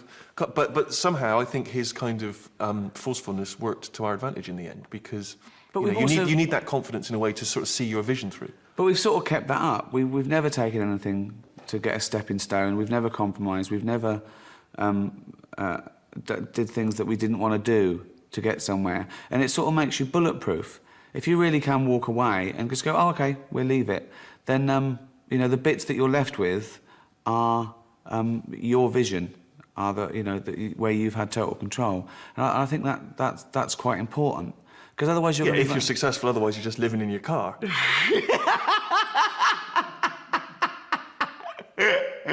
Oh, dear. The thing that interests me about The Office, which was so brilliant and in a way educational, was that it, revealed the tremendous flowing emotions that happen inside an office. A lot of sitcoms have to do with family, a lot of sitcoms have to do with friendship, and everybody knows all those dynamics. And then you underestimate sort of how complex the lies are that we tell in the workplace. Everything happens in the workplace. I think the fact that it seemed small, that it was literally just an office, is exactly the point. I think you could go into a shoe shop or a place where they sold ties, and it would be equally compelling. Because we were so naive, though, we were thinking, well, there's not going to be any actors that will be able to be convincing and real and naturalistic. We're going to need to, grab people off the street. I mean, we had grand plans, of sort of auditioning in village halls all over England to find these real convincing people. And then we realised that real convincing people are terrible. That's why they're not actors. And that actually really good actors can just do an amazing job. And a lot of people always give us credit as though they say, was it improvised? Was lots of it improvised? But it's the actors who are just so good at making those lines seem real. We knew that as well. It's 99.9%, in the script, and so we needed people to do that like they were saying it for the first time, and there's the real skill. But we did want unknowns, and we kept to that. We didn't want people who'd been, in soap operas, and so because we wanted people to suspend their disbelief long enough, just for the first 2 minutes, to think, is this real? Is this a real documentary? And I think we sort of got that to a certain extent. One of the things that Gervais and Merchant have really got right, that so many people get wrong in comedy, in sitcoms, is that if you're going to have a character who is a twat and a bit obnoxious and whatever, the way to make them watchable is to make them also lovable. I think that David Brent is probably a good boss for a paper company, I think that, he's big on morale, he's entertaining. I don't know, I think people would sort of be fortunate to have David Brent as a boss at that stage in the game. But maybe I'm just thinking that as a guy who I would just be laughing constantly at this guy, It must be really exhausting being Brent, mustn't it? You are looking around and at a room full of people plus a camera and needing to assess really quickly in your head how you have to be to please each one, make each one think you're funny, and each one respect you. And you can't do it, with everyone. I'd be exhausted if I were him. I wouldn't have it in me. I liked Tim very much. I really liked him. He didn't seem a million miles away from me in terms of his sense of humour or in terms of his self-deprecation and his... This is a dangerous thing to say now, but in terms of his wit, I like funny stuff, and he likes funny stuff, and he sort of likes taking the mick, and so do I. Tim's job is to just, sort of like Chandler's job was, to just be an observer of all of it, and let us in. He's the guy that is making fun of it and making comments about it, and letting the audience know it's okay to laugh at the ridiculousness of this. Tim, of course, is us. Tim is the normal audience watching. And, Tim's look to camera was sort of saying, are you getting this? This is what I put up with every day. So that was very important as well, because he was, surrounded by idiots, and he was the sort of dissatisfied Socrates in a room of satisfied fools. We had spent so long talking about the characters and people from our own lives that were like those people that we sort of had quite vivid ideas of what they should look like and sound like and be like. So I suppose we were sort of looking for actors that could... Which turned out to be naive because, of course, for example, Gareth was meant to be quite a strapping sort of squaddy type. And we, were looking for those types. But, of course, when Mackenzie walked in, that went out the window. I knew from the moment I read the script that this was the one I had to get if I was gonna have a chance at having a career in acting. I'd been doing bits and pieces of TV, and I've been slogging around the stand-up circuit for a decade, and this was the one that stood out. The script was just so good, and I knew that this was the one I definitely had to get, and so I had my heart set on it. Yeah. Gareth said these such awful things, but in such a delicate way, and I've never seen it done before. I've never seen, you know, someone who really should be this kind of big old red-faced, sweaty bloke saying all these ghastly things, but it wasn't. It was Sweet Mackenzie, who is such a nice person in real life, that I loved the juxtaposition of it, and I thought it worked brilliantly. Subconsciously, he's probably disappointed to find himself in this position in life, but he can compensate for that by having these delusions of grandeur and giving himself a title and making out he's a bigger person than he is, more important than he is, and it gets more respect than he actually does.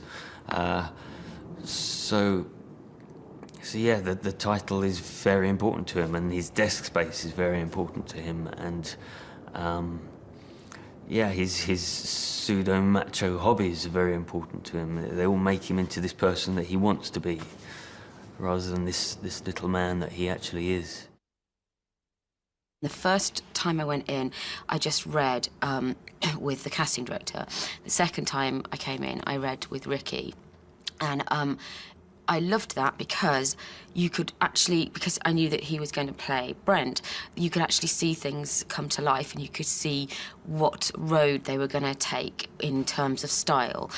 Sometimes I went in for one script that I actually did like, and then in the audition it was like, come on, bigger, bigger, bigger, think pantomime times a million, and I'm not very good at that. I'm you know, sort of a one-trick pony, and kind of I'm always asked to sort of, you know, speak up, and so The Office was sort of perfect for me because I could just sort of kind of be myself. I do think it is one of the great casting triumphs of British television. I mean, I keep being haunted by that sense of how revolutionary the casting seemed and the performance style.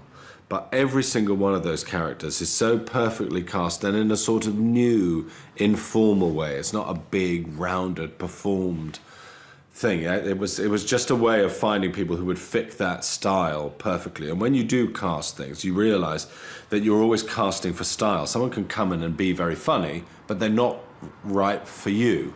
They're funny in a slightly different way. Their tone is slightly bigger or smaller. And I think the perfection of the casting, you know, all credit has to go to them for that, for how perfect everybody was, as it were, right down to the glory of Keith.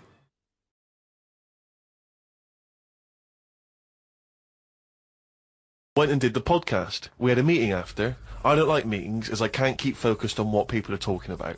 I think Ricky has the same problem as after 25 minutes he was trying to wrestle me. I tried to do what spiders do and stayed still as if I was dead. But Ricky just stayed on top of me, not moving. A bit like when you see one of them big snakes swallowing a sheep. Ricky got bored and released me. I went home thinking, why had I left my old job for this? A homeless man asked me for some money, but I didn't feel like I should treat him as I felt that he'd probably had a better day than me. Oh, God. Suzanne called me to say she'd gone for a haircut and that she'd meet me in the supermarket. I went to the supermarket, but she wasn't there. I called her and she said she was near the fruit aisle. I went to the fruit aisle and she wasn't there. Turns out she was in a different supermarket on the other side of town. And that if I'd listened to her properly, I'd have known that. I didn't want to say that What, you just went to the first supermarket you thought of, as opposed to listening to what supermarket? I'm in the supermarket, all right, bye. I didn't want to say that I hadn't heard her properly, because my ears were ringing a bit from the wrestling from earlier. 25 minutes later, I met up with Suzanne. Her haircut wasn't that bad. Normally her haircuts are followed by an argument between us as she pays over the odds for some daft haircut that's the latest style. Brilliant. I wish she'd take a picture out of a magazine or ask for a style rather than letting the hairdresser do what she wants. I said I only tell her to do this as she's got a square head and a close-cut hairdo makes it look squarer. She said, what do you think of this cut? I said it looked all right, as I couldn't be bothered arguing about it. It's weird writing a diary. I don't know who thought of doing one of these first. The last time I did one was at school. They used to get you to do it so they could keep an eye on whatever you were up to. My diary used to say the same thing every night.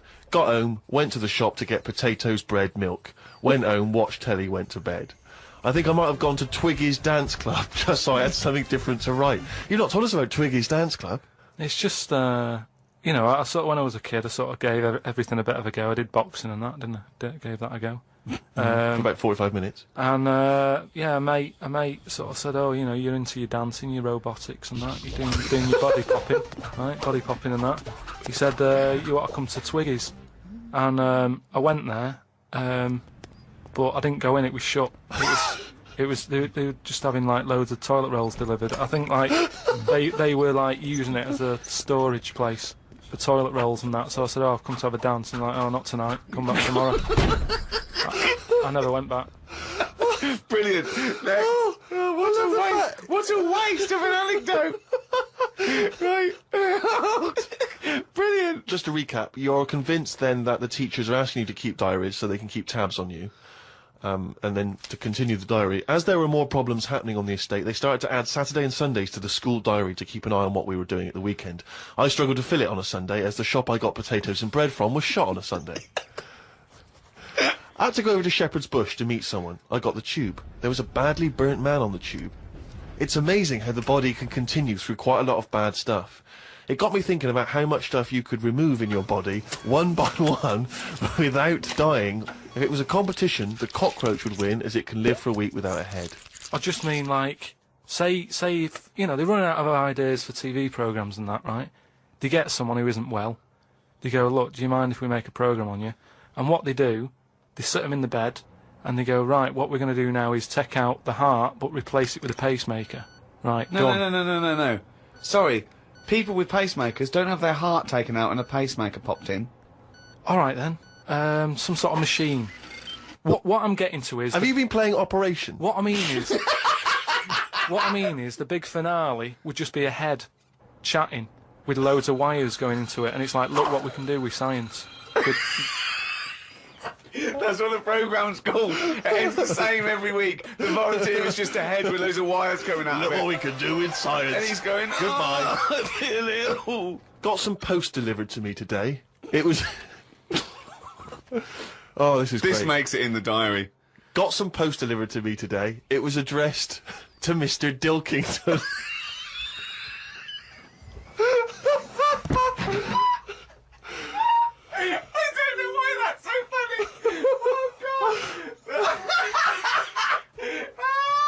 I got some post delivered to me today. It was addressed to Mr. Dilkington. I opened it, and the first sentence read, Dear Mr. K. Dilkington, you're one of our most valuable customers. I put it in the bin. Thought I would learn some new words, as Steve always says I don't use enough different words. I read in the Fortean Times that the word whew means an ugly female ghost with drooping breasts. What do you mean? Is that how am I pronouncing that right? Who's using that word? Who is using that word? It was just W-E-W-E. Let's call it a woo. An ugly female ghost with drooping breasts. I think I'm right when I say there are too many words in the world. I don't think I will ever get round to using the word woo. Watched a health programme. Wasn't watching it properly, but heard some doctors say that we only get so many heartbeats in a lifetime, so don't do too much exercise. I told Suzanne, and she said I probably hadn't heard it right. We got talking about death. Suzanne said she didn't like thinking about it. I said she might end up being a woo. I was chuffed, as I'd managed to use my new word. I went to the supermarket to get tonight's tea. On the way, I stopped and looked in the fishmongers at all the different fish they had in the window. It's like a child in one of those kids' TV shows. I know! Mr. Pilkington went to the fishmonger. He stopped and looked at all the fish in the window. Hello, Mr. Dilkington, they said. There was a newspaper clipping stuck on the glass about a two-headed fish that they've made in Taiwan. I don't see the point in doing this, as a fish having two heads ain't gonna solve the world's hunger problems, as the head is the bit you throw away. Invent a fish with two bodies, and I'd say well done. Good point, isn't it? Suzanne watched one of her favourite TV programmes. I've told her the telly only goes on if there's something she wants to watch. If there's nothing on, she has to talk to me about stuff I've learnt. Like Descartes. Watched a programme on him the other day. He is the one who said something like, I know I'm about 'cause I dream. Doesn't work for everything 'cause ants don't sleep. I don't know if I'd like that or not. You don't know if you would like it if you didn't ever sleep. Not sleeping. It's just one long day. I don't know. Don't know how you put up with that. Do you think it'd be a good idea? No. Why not? Because, as you said, it would get a bit boring. You know, your sleep is your rest, your time off. It helps you detoxify. It helps you sort of think things through on a subconscious level. You know, But don't you ever get it where, I mean, sometimes it's brilliant to have a sleep when you're tired, but don't you sometimes feel that's like... the best time to have a sleep, when you're tired. No, but sometimes when you go to bed and you're not that tired and you're kind of thinking, oh, I'm going to waste some hours of my life now and I'm not really in the mood for this. Well, that's just wishing you had longer on this earth doing creative things. I mean, if you didn't have to sleep, you could spend more time talking to a tortoise and going to the toffee shop.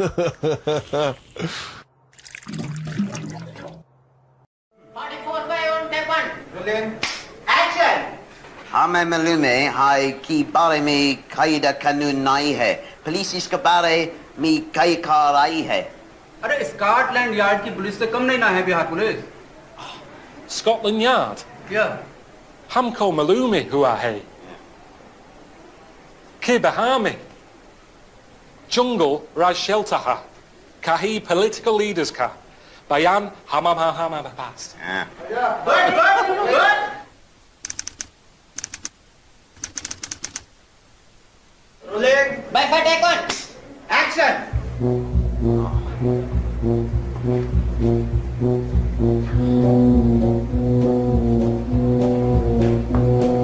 Hey, Connie.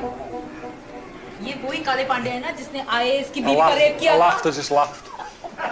Sorry about that. It was good delivery. That was good. Hey, Connie. Hey, Connie. Sorry, I'll do it again. Right, go on. Do it this time. Hey, Connie. Hey, Connie. Action. Oh, sicko.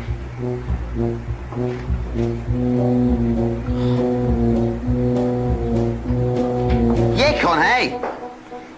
ये वही काले पांडे हैं ना? Why are you laughing? I'll go. Sorry. You gotta be right now. Yeah, I know, he's just been battered. I know, it's just... Take one. Action.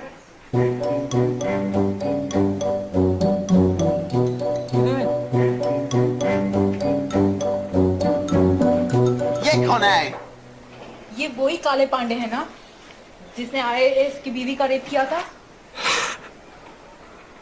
Can you just get a single on him? Just have the camera on him when he says yippee. With me, Steve Merchant and Karl Pilkington. Well, Karl, you failed miserably. The scientists stuck away. Right, one more chance. What's happened in the last couple of weeks? Just one more chance to... What have you seen in the last couple of weeks? Well, like I say, I don't really watch the news and that, so I can't tell them about that. But in a way, I think they're better off not knowing. I think that's the only good thing about being out there, isn't it? Not knowing about the bad stuff going on. Yeah. So I can't help them there. They don't need to look at the weather, do they? No, don't enough. No. But tell you about the Pope and that. Yeah, it's pretty extensive. What about the EU Constitution and the no votes? What do you make of that? What are your views? What's the problem there? Oh, this isn't broadcasting, though, is it? This is nothing. Come up with something. Well, the fat baby, then. The fat baby that they found that was on the telly. Right. Well, what was that? It's just a little fat baby. That I don't know. It's just a little fat kid and that. What? Tell what? It was on the telly. It was on the telly. And but what was on the telly? You just said fat baby, fat baby, fat baby, fat baby on telly, fat baby on telly. You're meant to be telling them what's happened in the world. Tell me about the fat baby on telly. It's just they've found some. There's this illness called Momo, right? And they've just got this woman had a kid. It's really sad. It was on Channel 4 and that, right? And kid's born. You sure it wasn't Jimmy Carr? Kid's born and that, right? Momo? It's called Momo. Isn't that yeah. Black Music Award?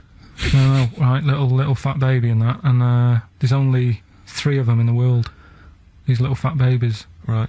And So one of them. they're endangered. How fat? Are you not telling what do you mean? How fat are they? 6 stone it was only 2. And there's 3 of them in the world, and there was this one, and there was one in Brazil. Are they like endangered? Is that the problem? Because there's only 3 of them in the world. Are we worried? Is it like a conservation campaign? They're hunted for their flesh. No, it's sad. If you, I know, it's easy to joke on that, but if you've seen it, you'd go, it's a bit sad than that. Well, I haven't seen it, and I know nothing about it. Well, I've told you, there's 3 of them in the world. Okay, what else was on telly? Right, tell the story about the manhole cover. Right, in the same magazine as the one with the cat and the fire and that. Don't tell me that story again, it gives me the shivers. Yeah, a cat that's got a weird expression on its face is against God. Anyway, this isn't a scary story, this was just, like physics. Physics. Yeah. It was going on about the nuclear bomb and how powerful it is. And, they put a manhole cover on top of one. Okay. Blew it up. Yeah. Never saw the manhole cover again.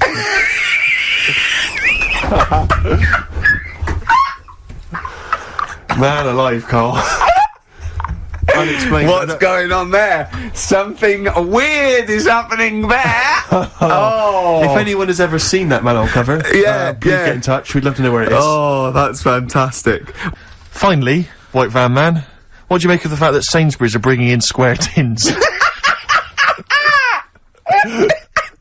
Is that a true? concern for you? Is that true? Apparently so. Why? Dunno. Like it's easier to stack. This is what the guy in the Sun has said. That should be interesting. That should be his comment on Sainsbury's are bringing in square tins. Is that should be interesting for meatballs.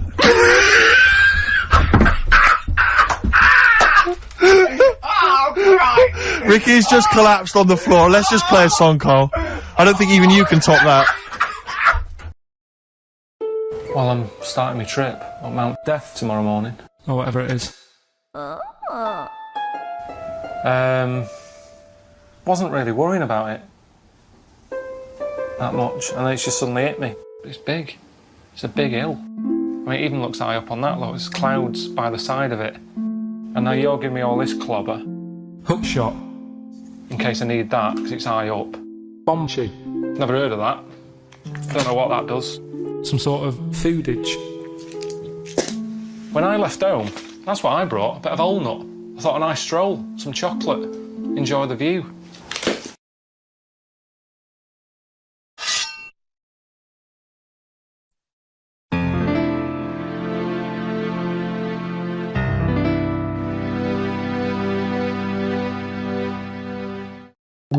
I said to Suzanne, I'm sick of it. She's going, you need to do it when I get a new kitchen.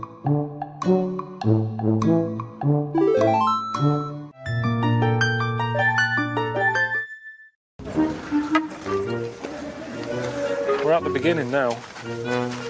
Track's not that bad, is it? Pretty flat. A bit harder now, isn't it? Shit, it's not a hill, is it? It is a proper mountain. It's best not looking up. It's always best not knowing how far you've got to go or anything, really. Alright, boys. Thought I'd arrange a little break from the road. I know you're into your body popping and, you know, singing and little donkey and that when you're younger. So I thought you'd fit right in. Alright, boys. See you later. I'm shattered, do you know what I mean? And now I've got to turn into Lionel Blair. Just like that. Right. Get a load with this.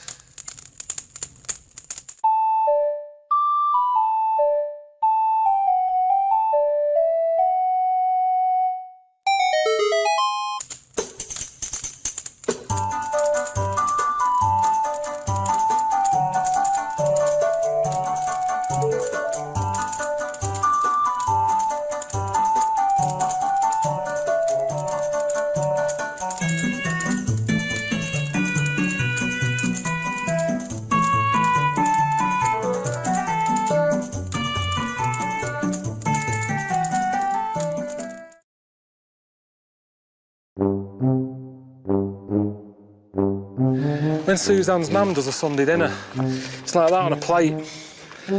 Piled mash, Yorkshire pudding. It's like that, honestly. We don't talk for the first half an hour because we can't see each other. Just sat behind mounds of food. And even though I'm hungry, I go, I can't eat all that. That's that for me. I've been overfaced. Well, I'm prepared to give it a go. Jesus. I mean, I know I look a knob.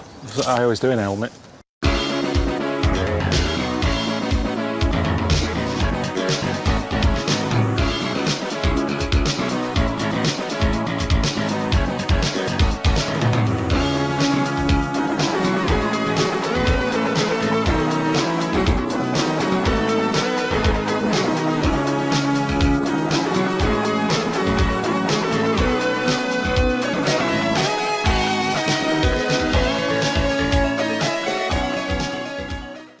I wonder if it's these shoes.